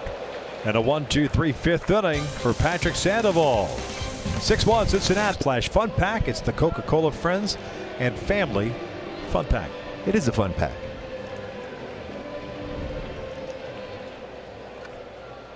Fletcher, Trout, and Calhoun against Castillo. Top of the order for the Angels. Down 6-1. 9 strikeouts, 1 walk. 2 hits allowed, both hits in the 3rd inning. Trout single, Rengifo home run. David 0 for 2, a couple of ground ball outs. Takes a strike.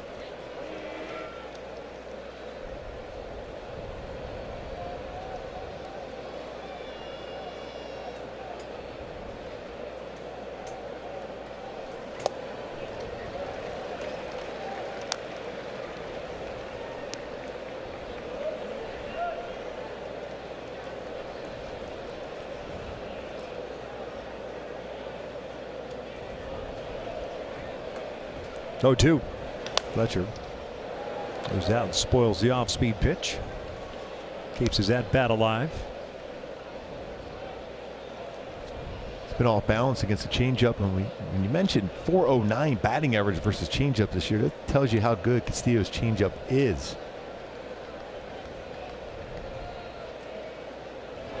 Pulled toward the hole. Iglesias backhands it. Low throw to first. Votto digs it out. 1 away.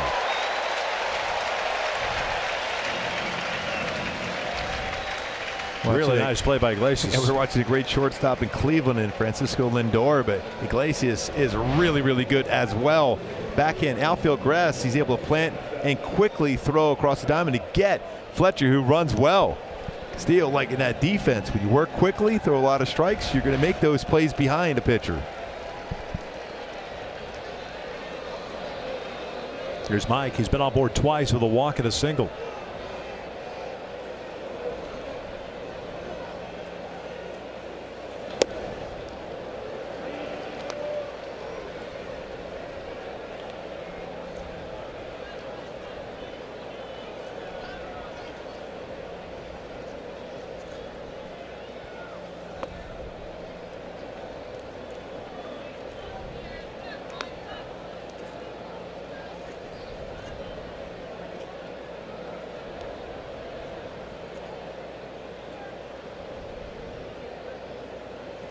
And that is hammered out to deep left field. A no-doubter. Big fly for Mike Trout. Second solo shot allowed by Castillo. 6-2 Reds. 37th home run for Trout. 88 RBIs. 3 times on base, a walk, single, home run for Trouty. A long way out. And out quickly for Trout.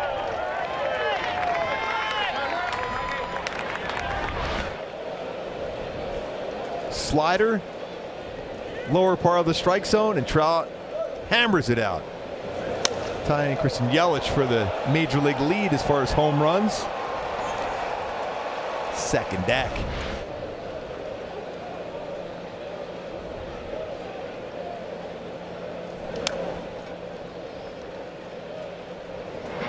Oh, wow, the Angels last played here 2013. Trout, of course, was here 2015 for the All-Star game. All-Star game MVP. So he's done over those last games, 15 home runs in that stretch.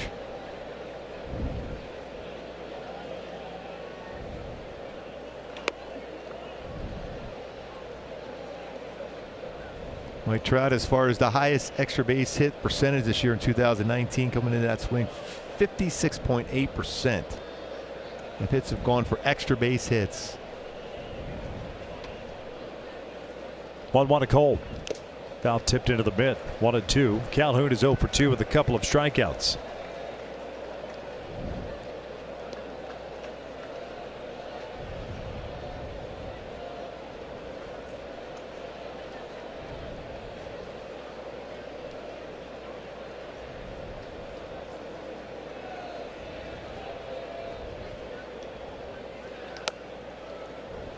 Upton on deck.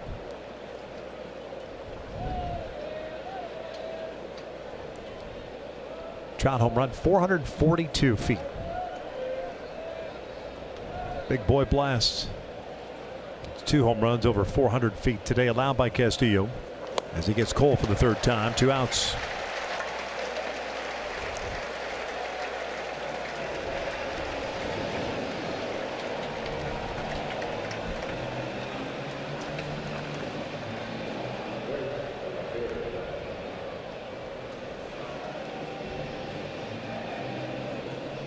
Exit velocity 110 miles per hour, going 442 feet for Trout.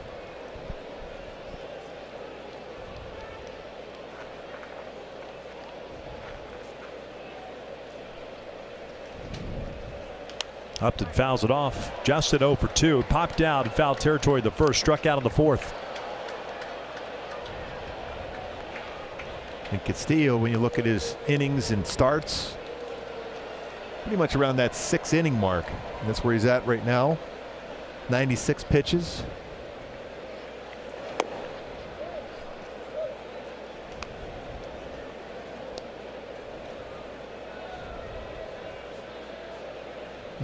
He had 5 home runs allowed in this ballpark coming into the game tonight, but 2, Rengifo and Trout.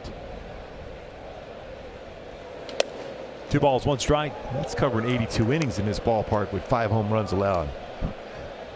2 in the night and 5 2/3.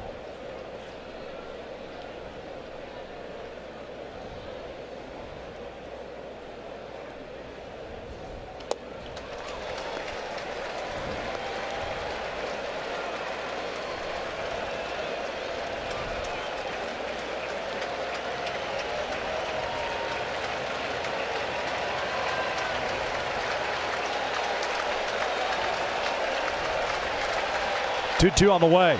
Off speed, he lays off of it. Full count. Pitch number 100 now for Castillo.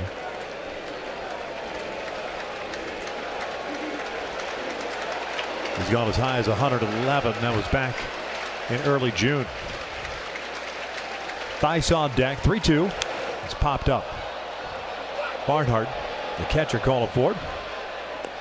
The Angels are done here in the 6th inning. Mike Trout hits his 37th of the year, 88th run batted in. 2 solo shots for the Angels, still trailing at 6-2 as we head to the bottom of the 6th.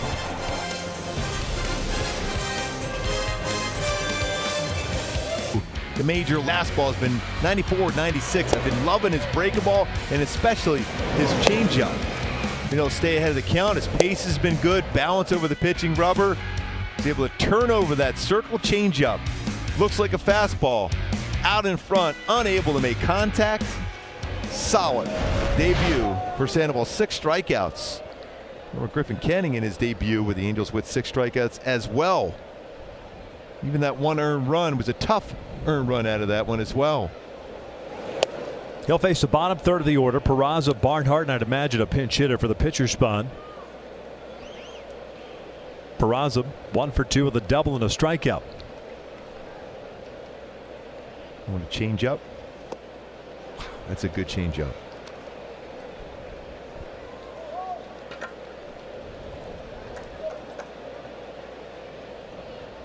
And the Angels used an opener tonight for Sandoval. Taylor Cole gave up 5 in the first. 1-2.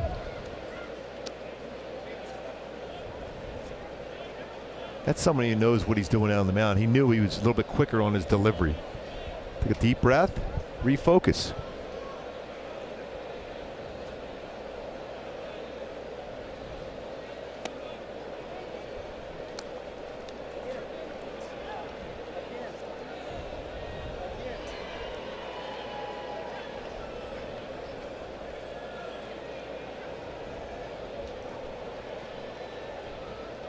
2-2 from Patrick.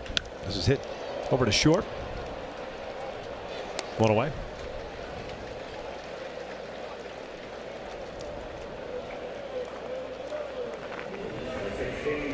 Well, you don't see it too often, Victor, where you have two pitchers on the mound that get a lot of outs, soft contact, swing and misses via the changeup. I've seen him talking so much about four-seam fastballs upstairs, spin rate on a slider or curveball, but a changeup for both pitchers, so effective for both of them here tonight.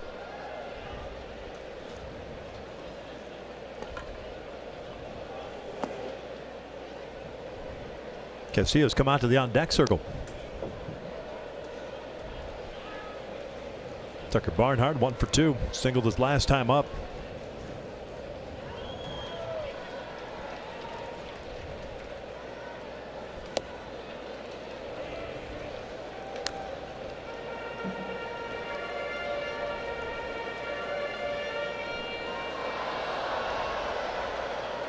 You look at the relief pitchers, ERA 4.33 for Cincinnati. That's why you see Castillo still in this game. Compare that to their starters at 3.82 ERA.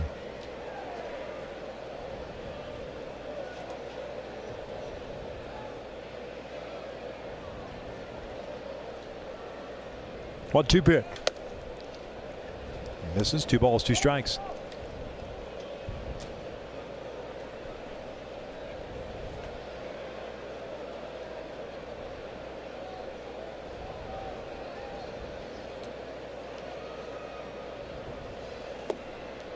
Full count. 1 walk, and that was the very first batter that he faced, Jesse Winker. And he got ahead of him. Eventually lost him to the base on balls. 2 of the base runners, 2 singles since then. 3-2. That is down the right field line, slicing foul.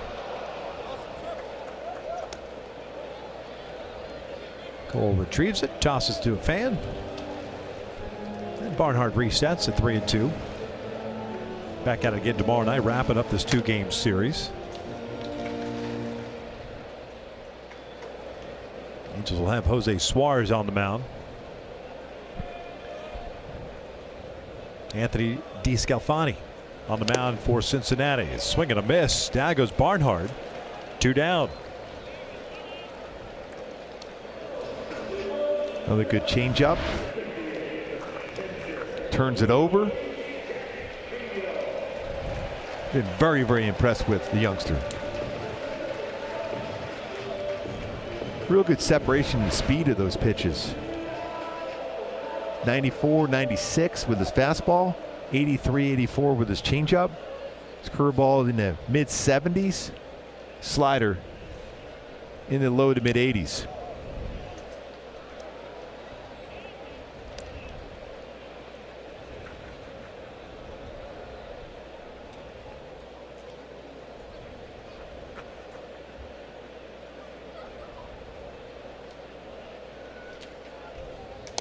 No balls, 2 strikes. Castillo struck out on the first, had a sacrifice bunt in the 4th. The Angels half of the 7th. That'll be Theis, Smith, and Walsh.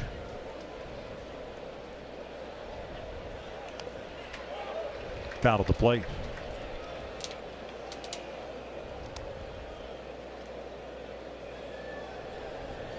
Seventh straight retired by Sandoval. It's the infield base hit to Irvin. And he finishes off the 6th inning with another strikeout through 6. Halos are down 6-2.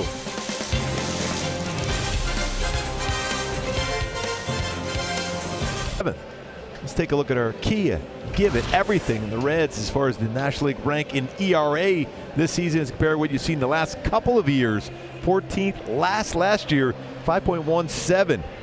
Or 17, I should say, 14th last year. This year, 3rd best ERA in the National League, 4.02. The starters mentioned earlier, 3.82 as well. Big time improvement for Cincinnati and their pitching staff.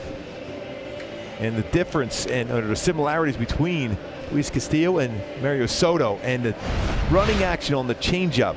Castillo on the left, see his changeup to Rengifo. Soto against Mookie Wilson. Changeup. Looks like a strike. Ends up out of the strike zone. That fade action on both their changeups. Outstanding. For Cincinnati, have two starting pitchers, right-handed pitchers with outstanding fastballs and changeup combinations.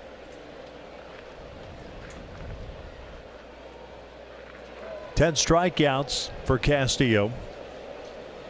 He'll face Thaiss, Smith, and Walsh. Matt Thaiss 0 for 2 with a couple of strikeouts. 1-0. Shift on. 3 on the right side.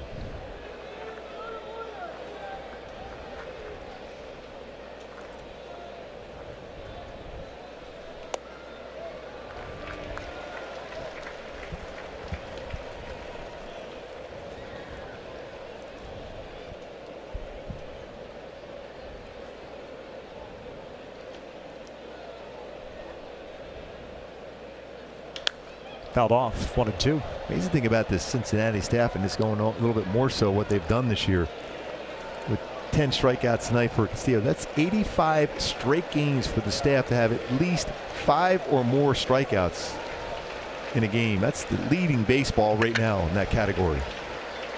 There's chance of pizza throughout the ballpark. And that's not coming from us, right? That's not coming from us. 2 balls, 2 strikes and 11 strikeouts. Fans get a chance to redeem their tickets tomorrow for a free pizza. 5th longest in NL history. 2-2 to Thaiss. Full count.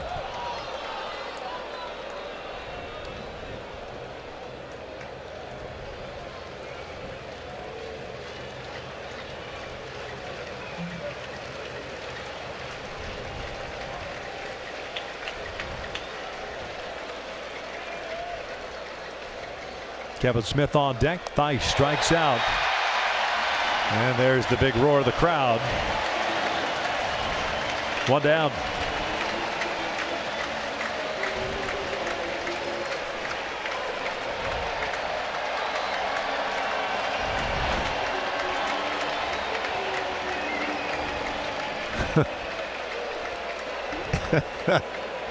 Pizza time.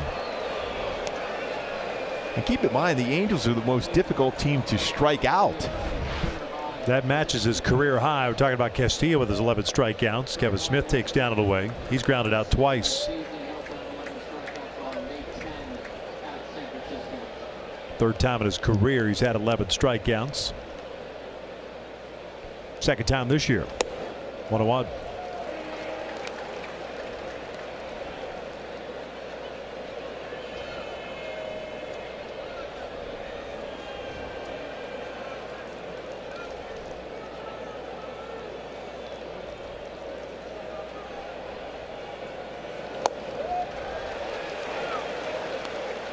Hadn't thrown many breaking balls.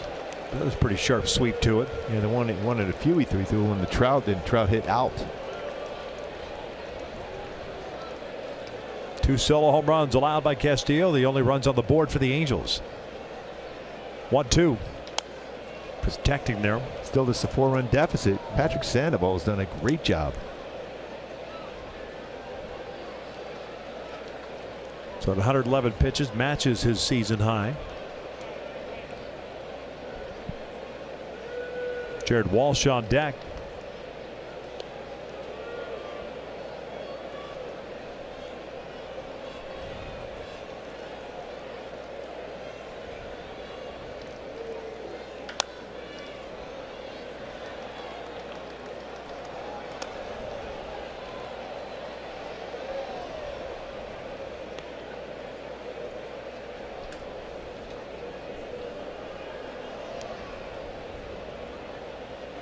The old double whammy, falling behind early and then having to deal with an all-star pitcher on the mound. 2-2. And not only that, a guy who's got the feel for it tonight. Yep. 97-98 with his fastballs, changeup. Wow.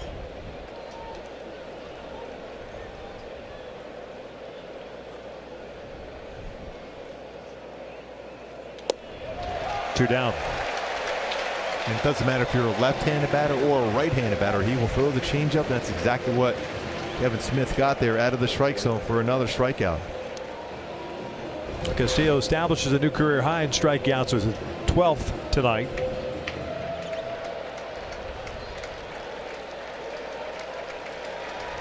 That arm action he has. Nasty. Jared Walsh 0 for 2. Struck out in the second, skied one to left in the 5th inning.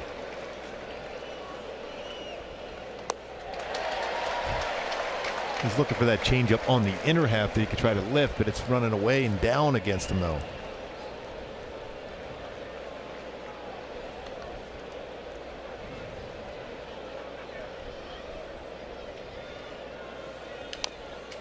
Got a piece of it. Toward the end of the bat, 0-2.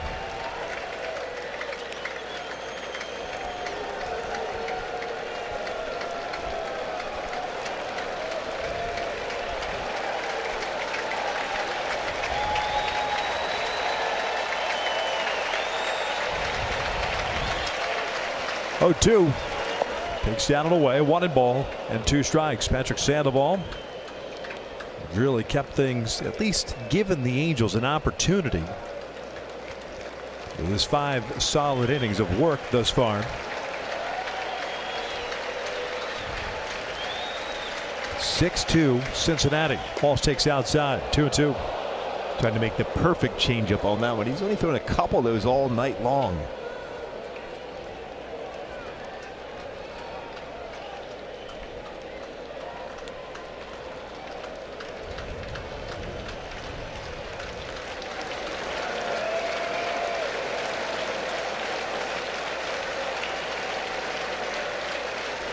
Castillo gets Walsh.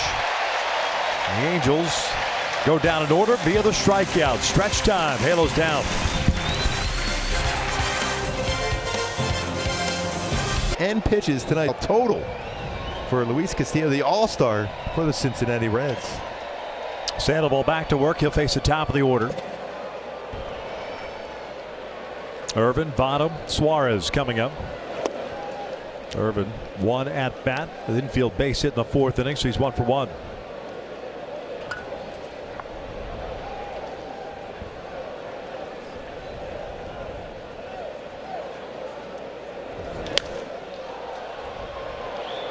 No balls, 2 strikes.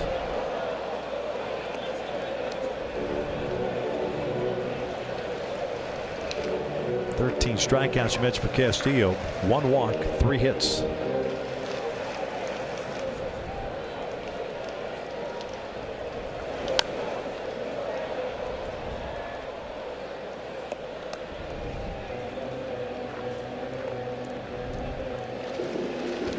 Sandoval 5 innings. He's allowed 2 hits with 1 walk. 8 strikeouts.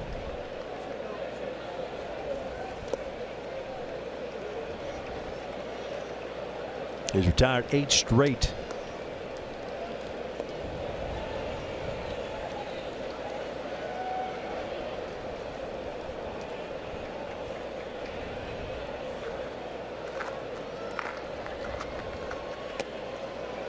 Two balls, 2 strikes.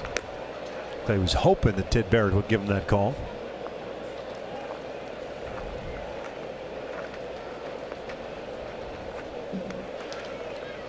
Staring out, looking at the pitch. Former boxer, sparring partner with Mike Tyson.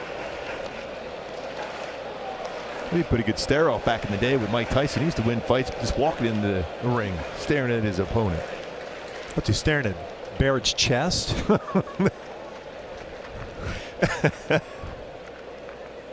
Missed down and away. Mike wasn't that tall. No. Can you imagine if he were that tall? Oh, with the power that he possessed. That left hook. Wow.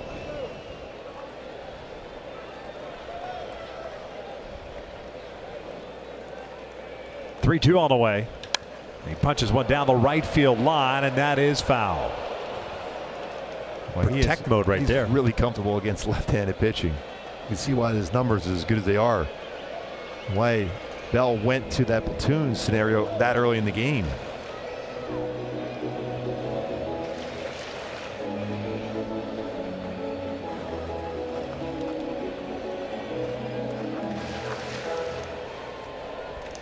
Phil Ervin, a first-round pick by the Reds out of Samford University in Alabama, 2013.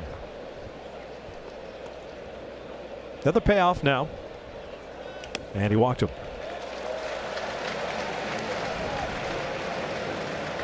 Leadoff man reaches. Hey, stay tuned to our Angels Live postgame show for the Auto Nation business of sports. Auto Nation, low price, no pressure, guaranteed.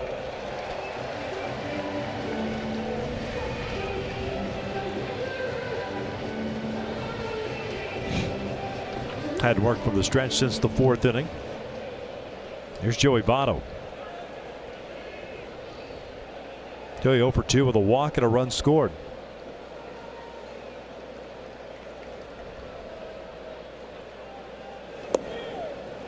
Walking up to Carly Rae Jepsen.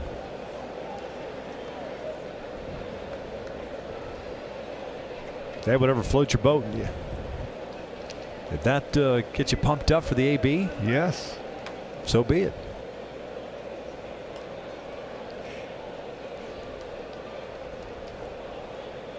One-0. Pulled through the right side, a base hit. Irvin's going to turn, head to third. Nope, he's going to slam on the brakes as Cole gets to it quickly. First two have reached against Patrick.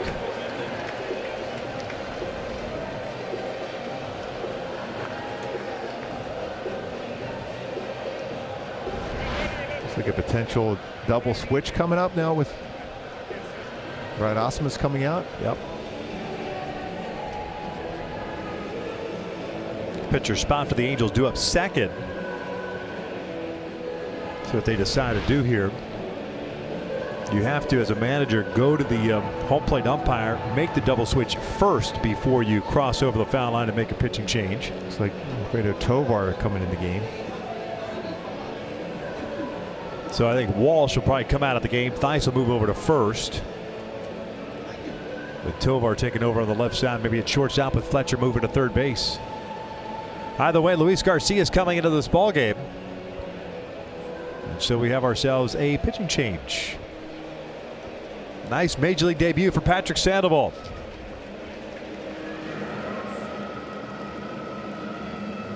Heck of a debut for Patrick Sandoval. Came in as a bulk pitcher, not as the starting pitcher, and delivered 5 innings, 3 hits, 1 run, 8 strikeouts, 2 walks in his 96 pitches.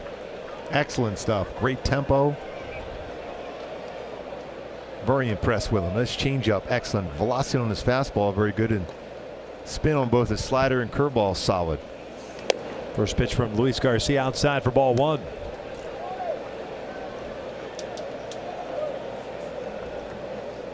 Garcia, 46th ball game, 1-1 with a 5.27 ERA, 35 strikeouts, 23 walks, and 42 plus innings.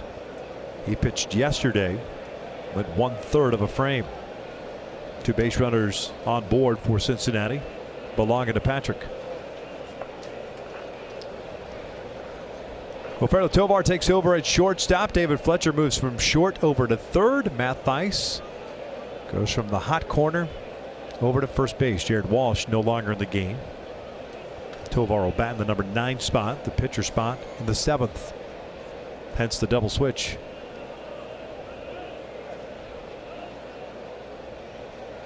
One-0. 2 balls, no strikes. Eugenio Suarez 0 for 3 with 3 strikeouts.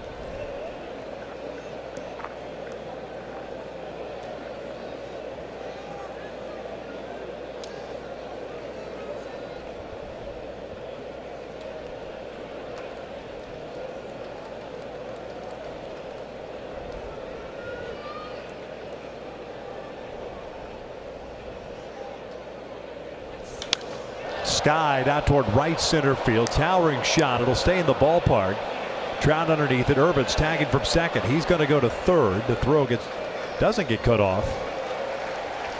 As Votto stays at first base. Runners at the corners now with 1 down.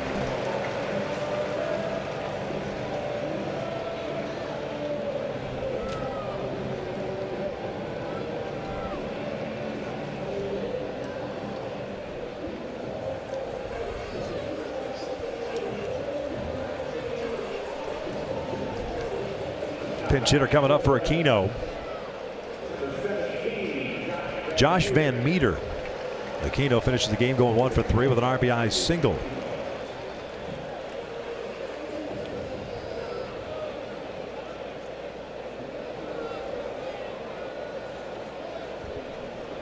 .287 average for Van Meter. 46 games. 5 doubles, 4 home runs, 11 RBIs. He's 5 for 18 as a pinch hitter this year with a couple of runs batted in. Angels defense looking for that double play ball. Keep it a 4-run deficit. Votto started then stopped. Breaking ball is downstairs. Votto does have 3 stolen bases on this season. Has not been caught. Yeah, you just got to make sure he stops.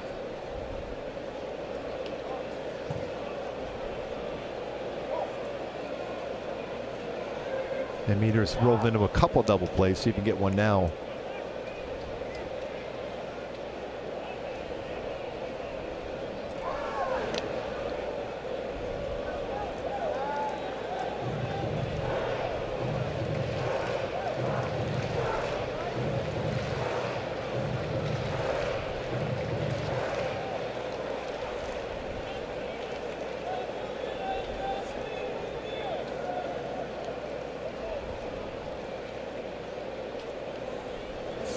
Shoots this one down the left field line, but slicing out of play. 1 ball would strike. Let's get a word in from Jack in the Box. Burger looks good. Try my $4.99 barbecue bacon double cheeseburger combo.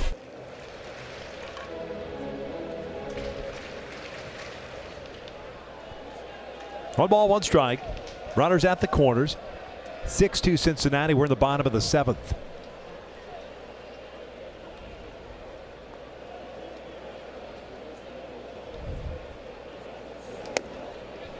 Yeah, off the plate. A little bit off the plate with a splitter.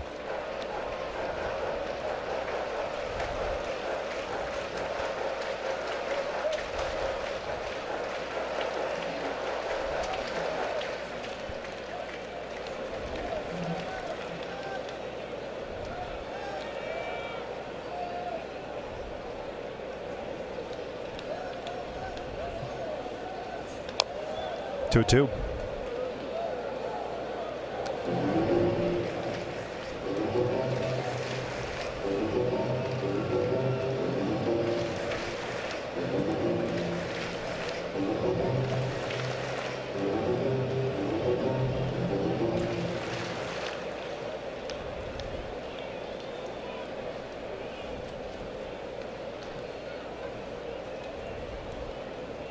Could use that strikeout on a split. Not a big lead for Votto at first. Full count.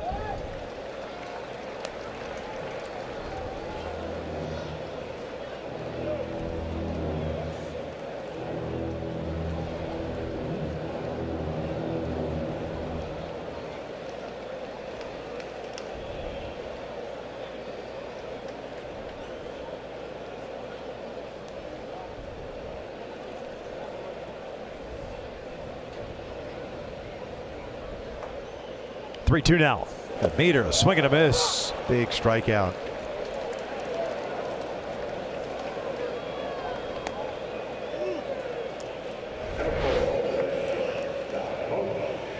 He'll be getting a chase a non-strike on a splitter.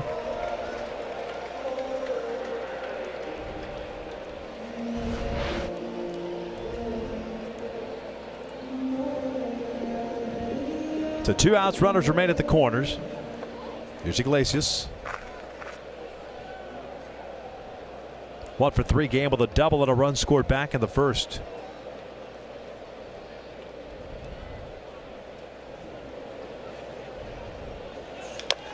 A dribbler foul.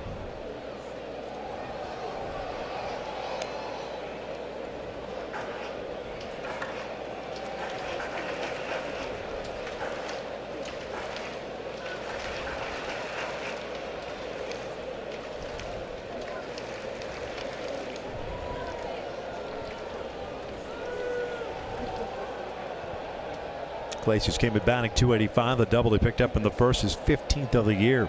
Shooting it into the right field corner. Chases a breaking ball. 0-2. So with a fastball inner half, followed with a slider away.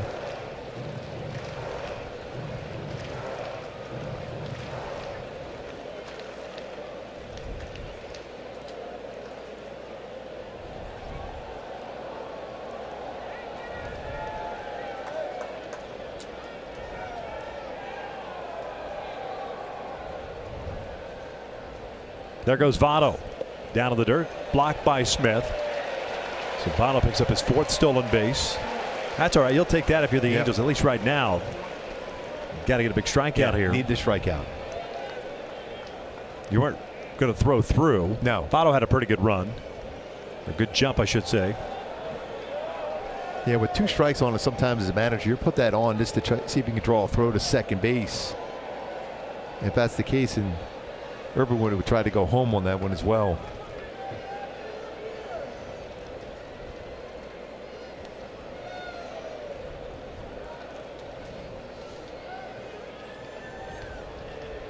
And now the 1-2.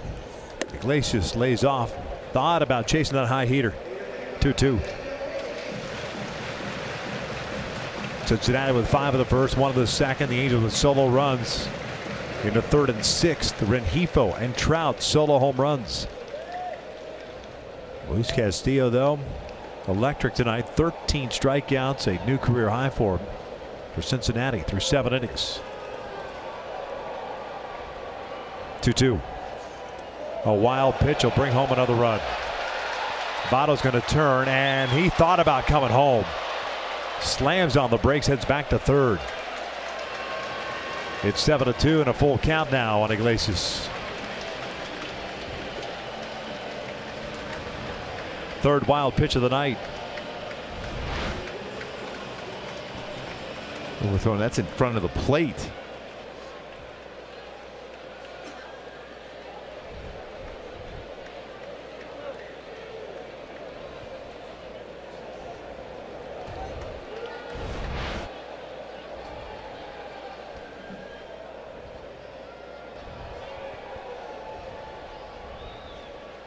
Iglesias pulls it foul.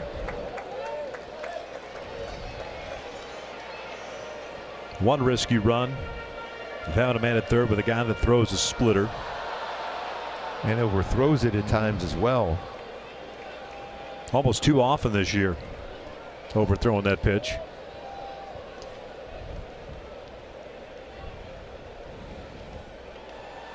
Another payoff on the way.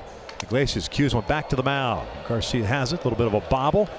3rd out recorded, but Cincinnati adds a run on the wild pitch. 7-2 as we head to the 8th. Patrick O'Neill, we appreciate as we start the 8th inning. The Angels are down by the score of 7-2. Hey, Patrick, I got a quick question for you. That thing looks awfully cheesy, does it not? Yeah, I know, guys. So cheesy. All right, this here, yeah, the cheese coney. Let me give it a whirl.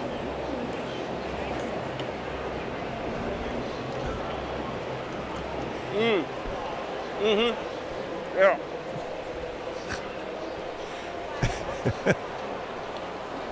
It's amazing. Oh, that looks delicious, Patrick. Oh, yeah. Is he going to bring one up for us or not? You know, after watching him eat that, I don't want that. It doesn't sound good. Wandy Peralta. I mean, he was wearing it. Ball and a strike on Rengifo. 37th game for Peralta. 1-1 with a 5.12 ERA. 8-9-1 for the Angels. And Rengifo, Tovar, and Fletcher. Luis 1 for 2. A home run and a strikeout.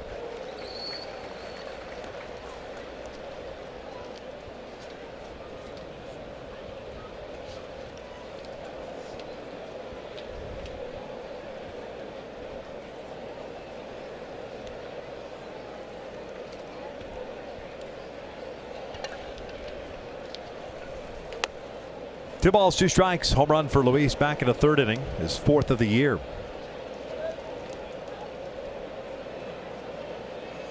Also, he does have a power fastball.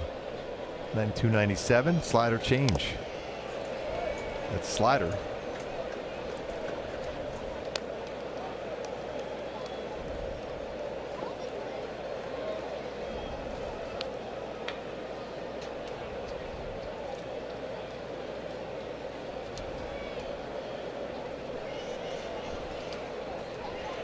Two outside, full count. Castillo, 7 innings, 3 hits, 13 strikeouts, 1 walk, 2 runs allowed.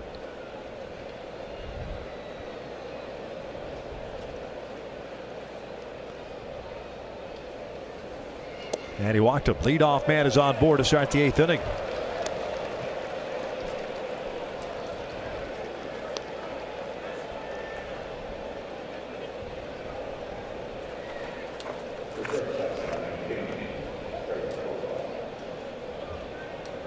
Tovar's first plate appearance of the evening. 17th game with the Angels this year. 195 average. 4 doubles, 3 runs batted in.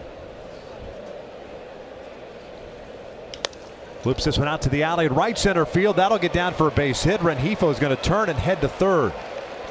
First 2 on board to start the 8th. And then you get the top of the order coming up as well now.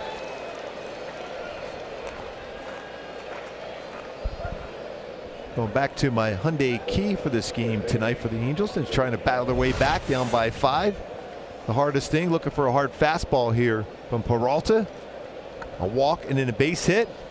Fletcher coming into plate, especially that upper part of the strike zone on a fastball. Very effective for David Fletcher, with Trout waiting on deck, who's had a big game already with a walk, a single, and a home run.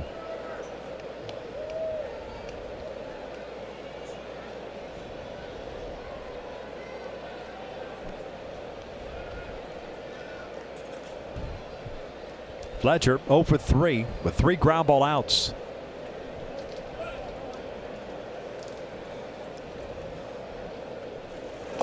Down to the dirt. 1 ball, no strikes.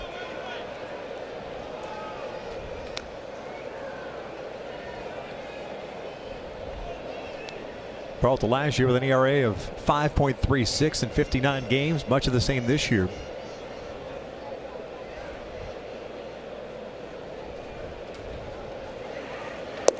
Two and 0. And some power on the bench as well for the Angels still, with Albert Pujols and Shohei Ohtani available. You're going to get restless fans here, considering it's 7-2 Cincinnati, the performance that Castillo had.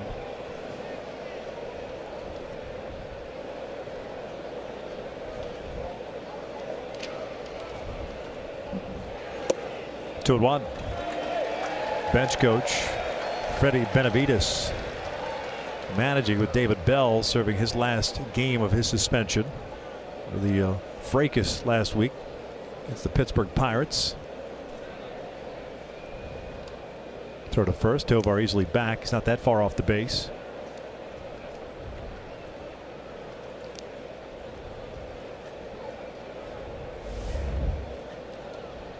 Remember, managers unable to appeal their suspensions. 2-1. Fletcher fouling it off. 2 balls, 2 strikes. Trout's on deck. That was a pretty legit fight that day, too. Yeah.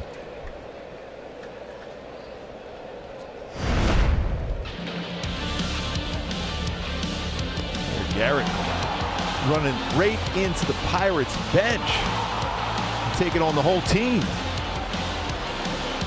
Something been brewing for some time. 2-2, and the chopper foul. Yeah, they've had their battles and bench clears a number of different times.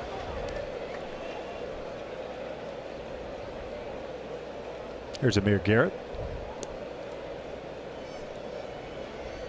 Born in Victorville, grew up in Nevada.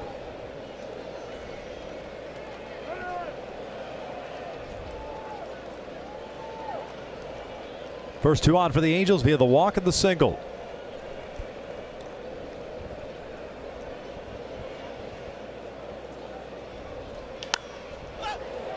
Out of play.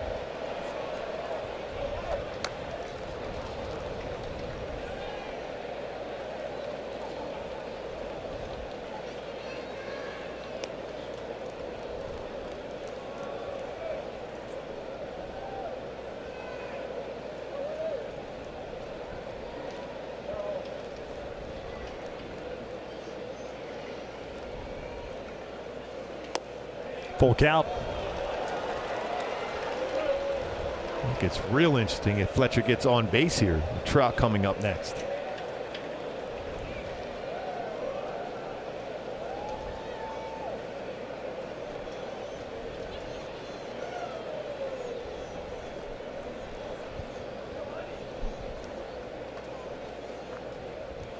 Three-two. Rolled foul. Tovar was not on the move.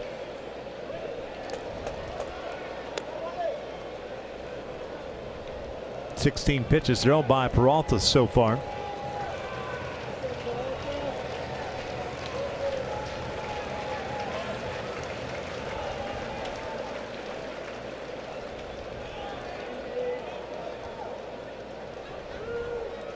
And another payoff pitch. Fletcher pops it up.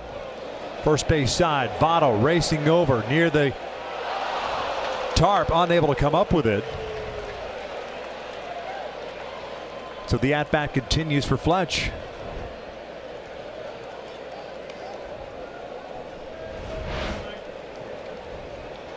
Trying to reach out just before he got to the tarp, unable to catch that ball. Gives Fletch another chance to get on base.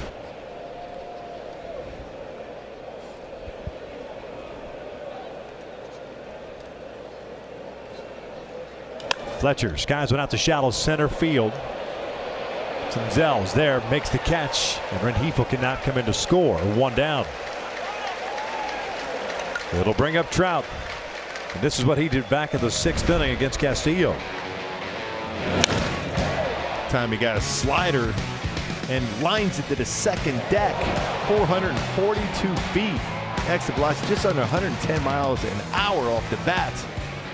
For Trout, 37th home run. Well, that is going to be it for Peralta.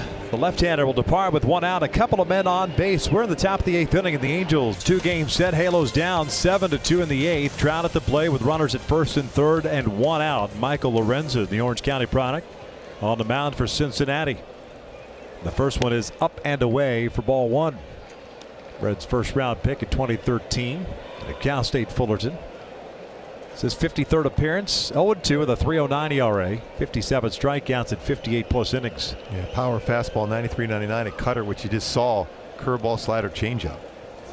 Foul back. As a firm fastball. Mike Trout this season, prior to that was a slider he hit out. 21 home runs versus fastballs this year. 2 for 2 with a walk.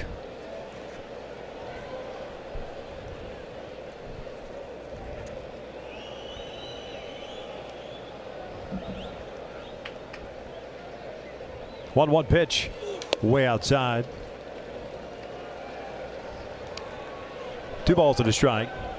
Rengifo the base runner at third and Tovar at first. 4 hits for the Angels tonight.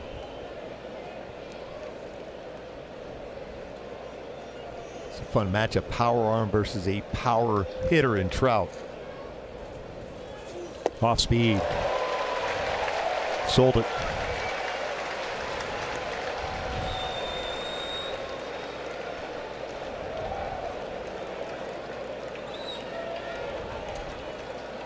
There's quite a few changeups, not your typical power arm like this. You would expect more fastballs. In this spot, 2-2 count, he throws about 41% of the time. He'll even come back with another changeup.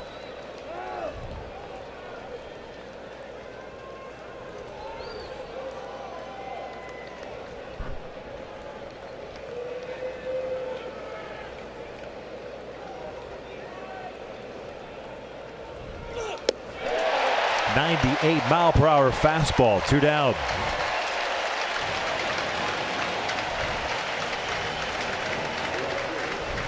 That's good old country hardball right there. Here you go. Separation of 10 miles per hour between this changeup, the pitch before, and that fastball. It was right down the heart of the plate, but got it by him.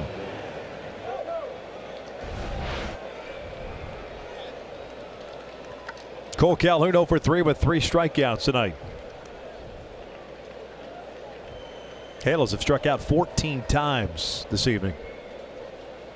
I said before, the Angels strike out the least amount in the game.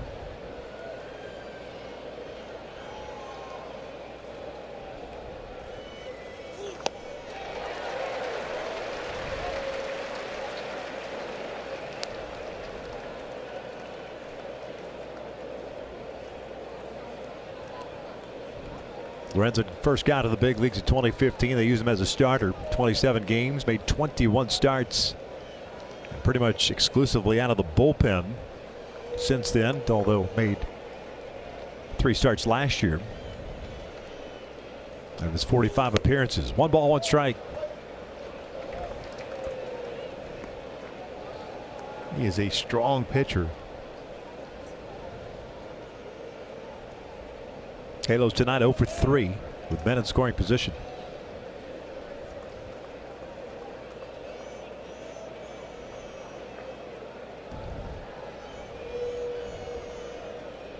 One, 2-1.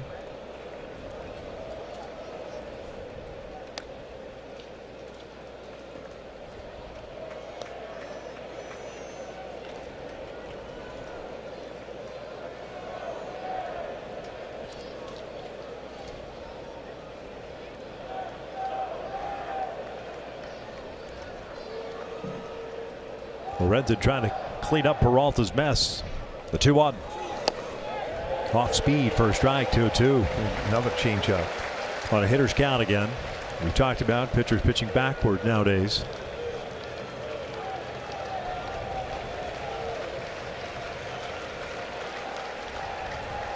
Does he back it up with another one? Does he go back upstairs? I think, you know, a lot of times he has gone with a changeup, though his fastball has been so good, you wonder if he won't go fastball here up. Out to center field, and it's playable. Way to the bottom of the 8th inning, 7-2 Cincinnati.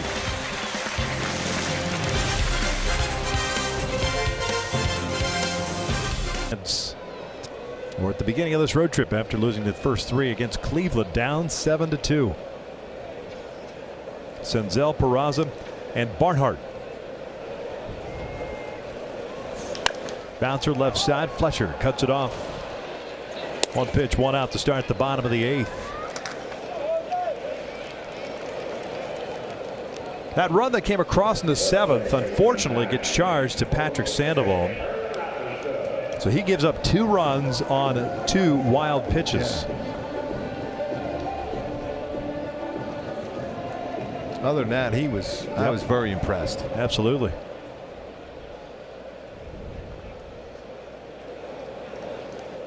The wild pitches has been an issue for this Angels ball club all season long. 77 now, including tonight.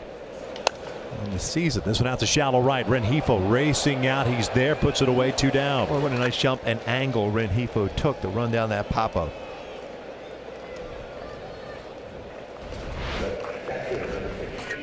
Ball about the angle and aggressively going back and end up making it look easy.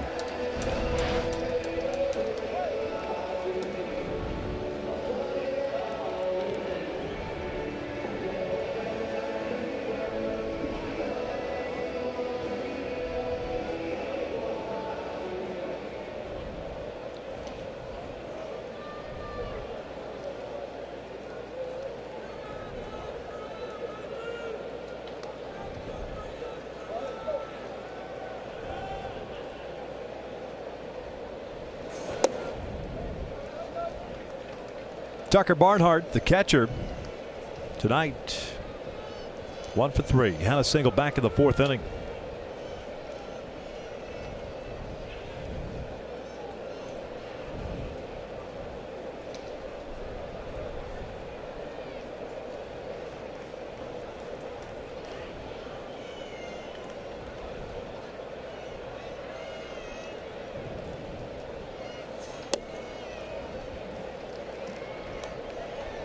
Two balls, no strikes. 2 runs, 4 hits, an error, and 4 left on for the Angels tonight. 7 runs, 8 hits, no errors, 4 left on for Cincinnati. Jose Suarez will be on the mound tomorrow night for the Angels. Pulled to second. Rengifo down on a knee, has it. Reds retired in order. We're off to the 9th inning. Halos are down 7-2. Between the Twins and the Braves. Twins leading this one 3-1 in the 6th inning. Freddie Freeman at home run. Max Kepler, what a season. He had 31 home runs for the Minnesota Twins. They lead the East by 7 games. The Braves. Twins are starting to play much better baseball again as Cleveland's gotten closer, 6-1 in their last 7 games. There's a lot of guys that weren't born playing tonight when those two teams met in the '91 World Series. Does that make you feel old? Every day I a little bit.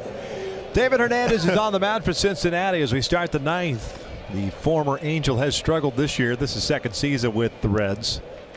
This will be his 46th appearance. 2-5 with a 6.92 ERA. A couple of saves. He was with the Angels in 2017. Threw the ball very well for the Yeah, Angels. he did. He might have been the Angels' best reliever. The Angels traded him to Arizona that year.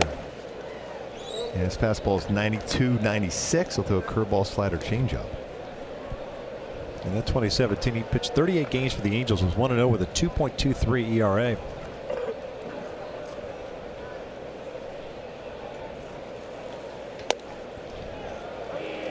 Upton, Theis, Smith for the Angels. Justin 0 for 3. 2 pop-ups to the catcher, 1 strikeout. Lorenzen went 2/3 of an inning. 1 strikeout. That was of Trout in the 8th. Well, that arm was impressive. 1-1.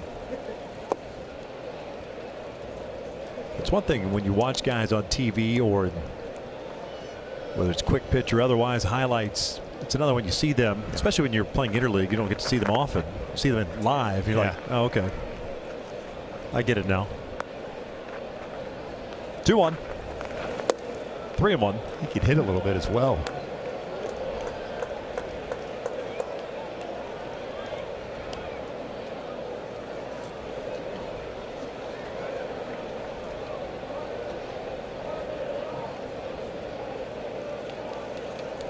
Upton, this one foul.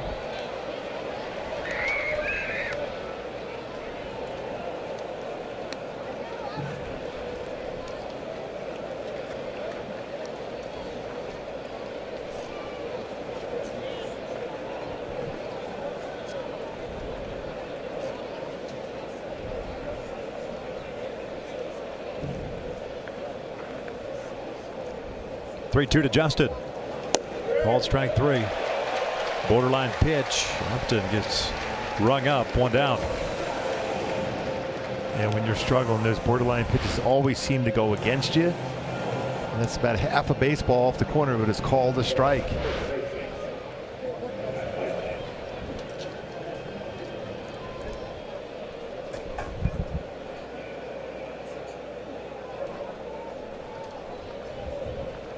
Here's Matt Theis. 0 for 3 with 3 strikeouts tonight.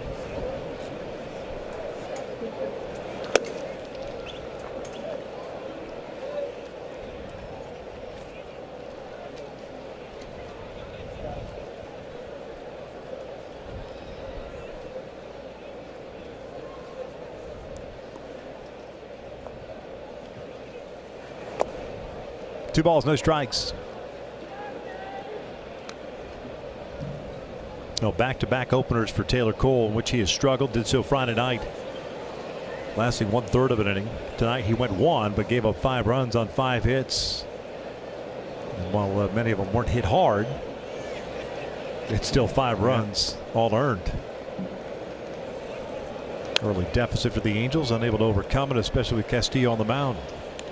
But even going back to Patrick Sandoval, how well he threw the baseball today.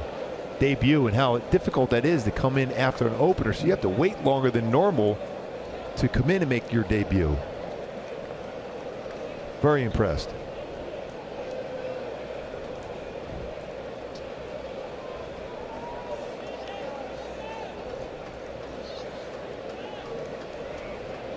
Two on. 3-1. Brian Goodwin's grabbed a bat. He'll be batting in the Kevin Smith spot.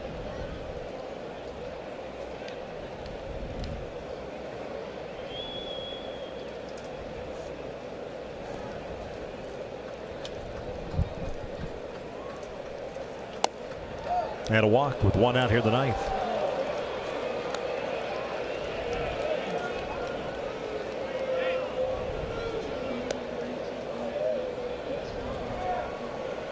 Albert's grabbed a bat. He can come out to the on-deck circle. Pitcher spot's due up next.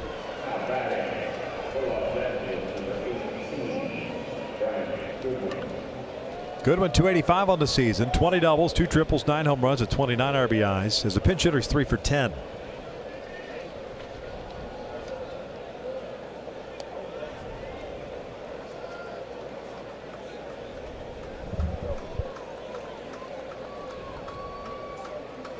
That is skied high and deep to right field. Irva's going to watch this one go. A 2-run blast off the bat of Brian Goodwin. And it's 7-4 Cincinnati. That's his 3rd career home run in this ballpark. 5th overall against Cincinnati for Goody. Goody going way back on that home run.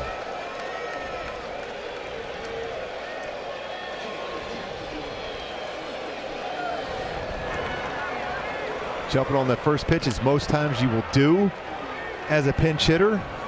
Don't waste time. Jump on a first pitch, and he got it. 93-mile-an-hour fastball. 10th home run for Goody. 31 RBIs on the season. First career pinch hit home run for Brian Goodwin. Albert Pujols gets introduced to a chorus of boos. He's got 47 career home runs against Cincinnati. I can imagine why they would boo him.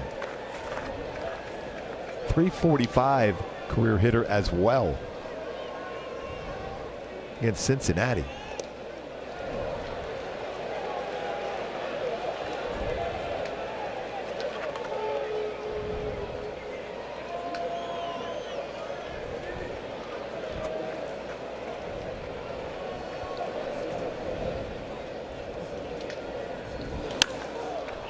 One ball, one strike. Pujols 245 average this year, 17 home runs, 63 RBIs. It's 3 home runs in the game tonight for the Angels. Yet trailed by 3 runs.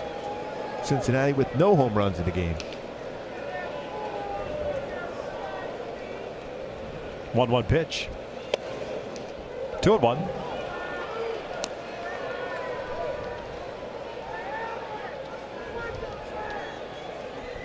Rengifo on deck.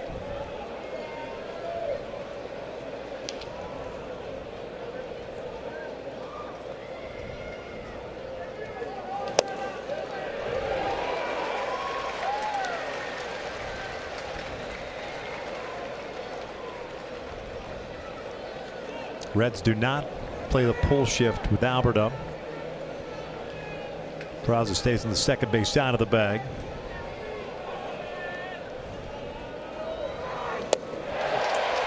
Two down.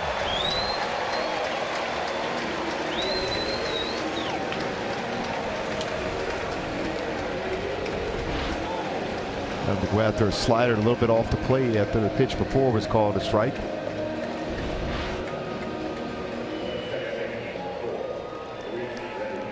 It's the 16th strikeout for the Angels offense. Previous high had been 14, done twice against the Astros. Rengifo, a home run, a strikeout, a walk.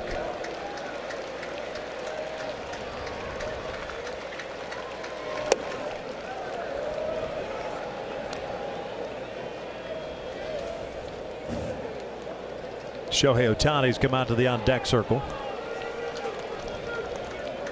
Should we get there? It's Tovar's spot.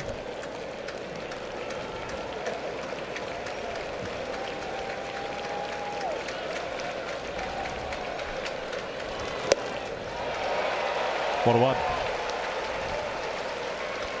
Trying to crush that hanging breaker ball. It's pulled off and enough. Homer to dead center field. His first at bat. 404-foot shot to center field.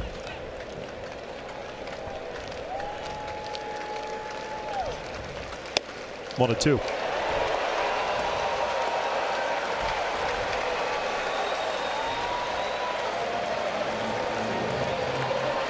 Taylor's down to the last strike here in the opener of this 2-game set. 7-4 Cincinnati.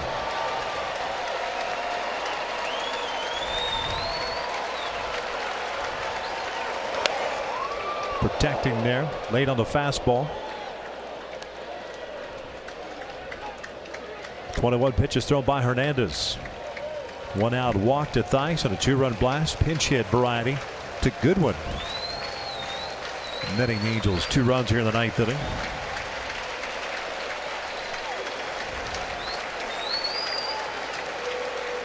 And the 1-2 again. Downstairs. 2 balls, 2 strikes.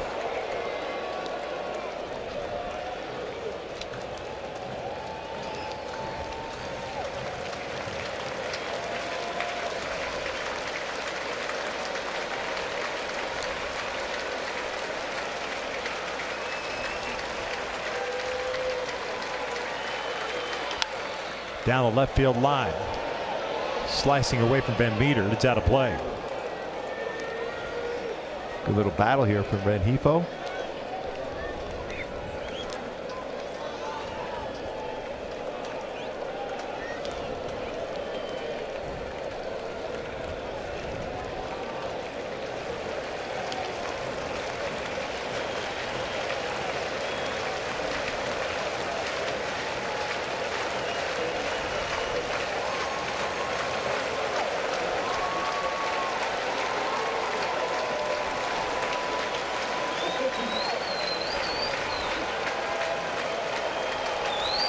Trying again. Good hack. On at that time. Yeah, I was going to say he was on that one. By his reaction.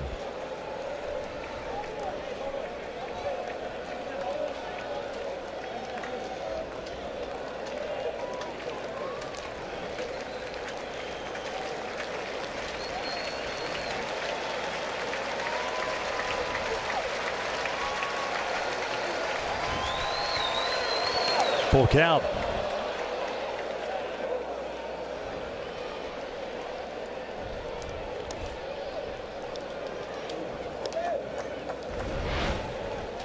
Just got out of the way of it. I don't know how he did get out of the way of that one. I guess he was bouncing up towards the knee as well. A little battle trying to get on base, trying to give Shohei Ohtani a chance to swing the bat.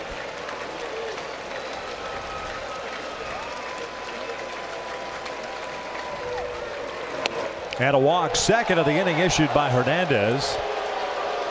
So Ohtani will bat with a man on.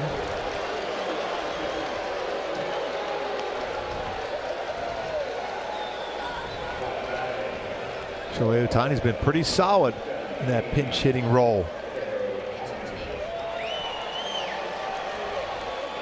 Shohei's been introduced. Benavides going back out to the bullpen. With 2 outs here in the 9th inning, a pitching change for Cincinnati. Halos trailing it 7-4. 2-8 with a 4.13 ERA, 48 innings, 62 strikeouts, and 19 walks. And another firm fastball to the bullpen for Cincinnati. 92-98 slider changeup. I think you sit first pitch fastball again if you're Shohei Ohtani. Very similar to Brian Goodwin's approach coming off the bench. Jumping on that first pitch fastball. Fouls it back 0-1. And that's the right decision. Shohei 287, 15 jacks, 43 RBIs, 3 for 7 as a pinch hitter with an RBI. Votto playing back. He doesn't care about Rengifo at first base. Top of the order, Fletcher on deck. 0-1 pitch. Breaking ball and sharp too. Down and in. 1-1.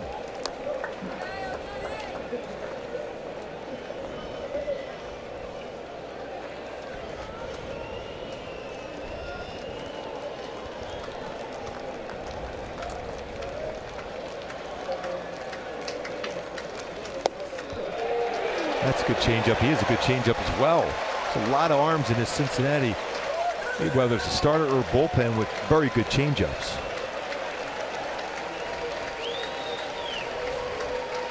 Possibly see it again.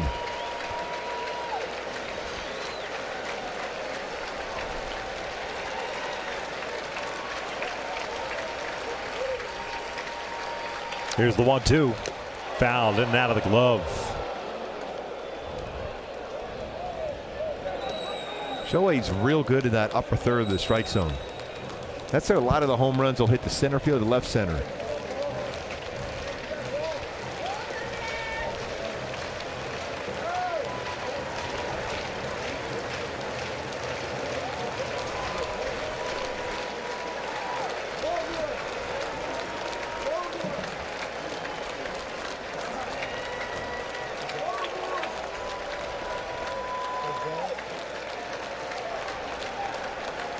1-2. Outside. 2 balls, 2 strikes.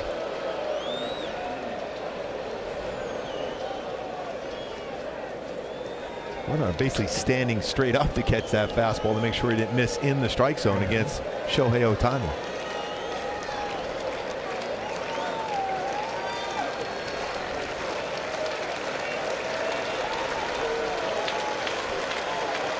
Two from Iglesias, and he got him on the off-speed pitch. The Angels dropped the opener by the final of 7-4. Yeah, just a couple high fastballs followed with a changeup to get a swing and miss against Ohtani. And Cincinnati wins game 1 of this 2-game set, 7-4.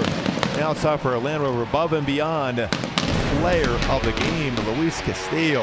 What a game for him! 13 strikeouts, career high as far as strikeouts and pitches. Winning pitcher of the game, 2 earned runs, a couple solo shots in 7 very, very good innings. That changeup, electric, a lot of swing and misses. You can see why nearly 50% swing and miss rate on his changeup this season. Very good one, solid game. 13 punch-outs. Cincinnati wins this one 7-4. Picks up his 11th win. Taylor Cole suffers a loss, and Patrick Sandoval, his major league debut, 5 solid innings, got charged with 2 runs and had 8 strikeouts as the Angels dropped the opener against Cincinnati by the final of 7-4. Stick around. The Angels live post-game show presented by Nissan's coming up next.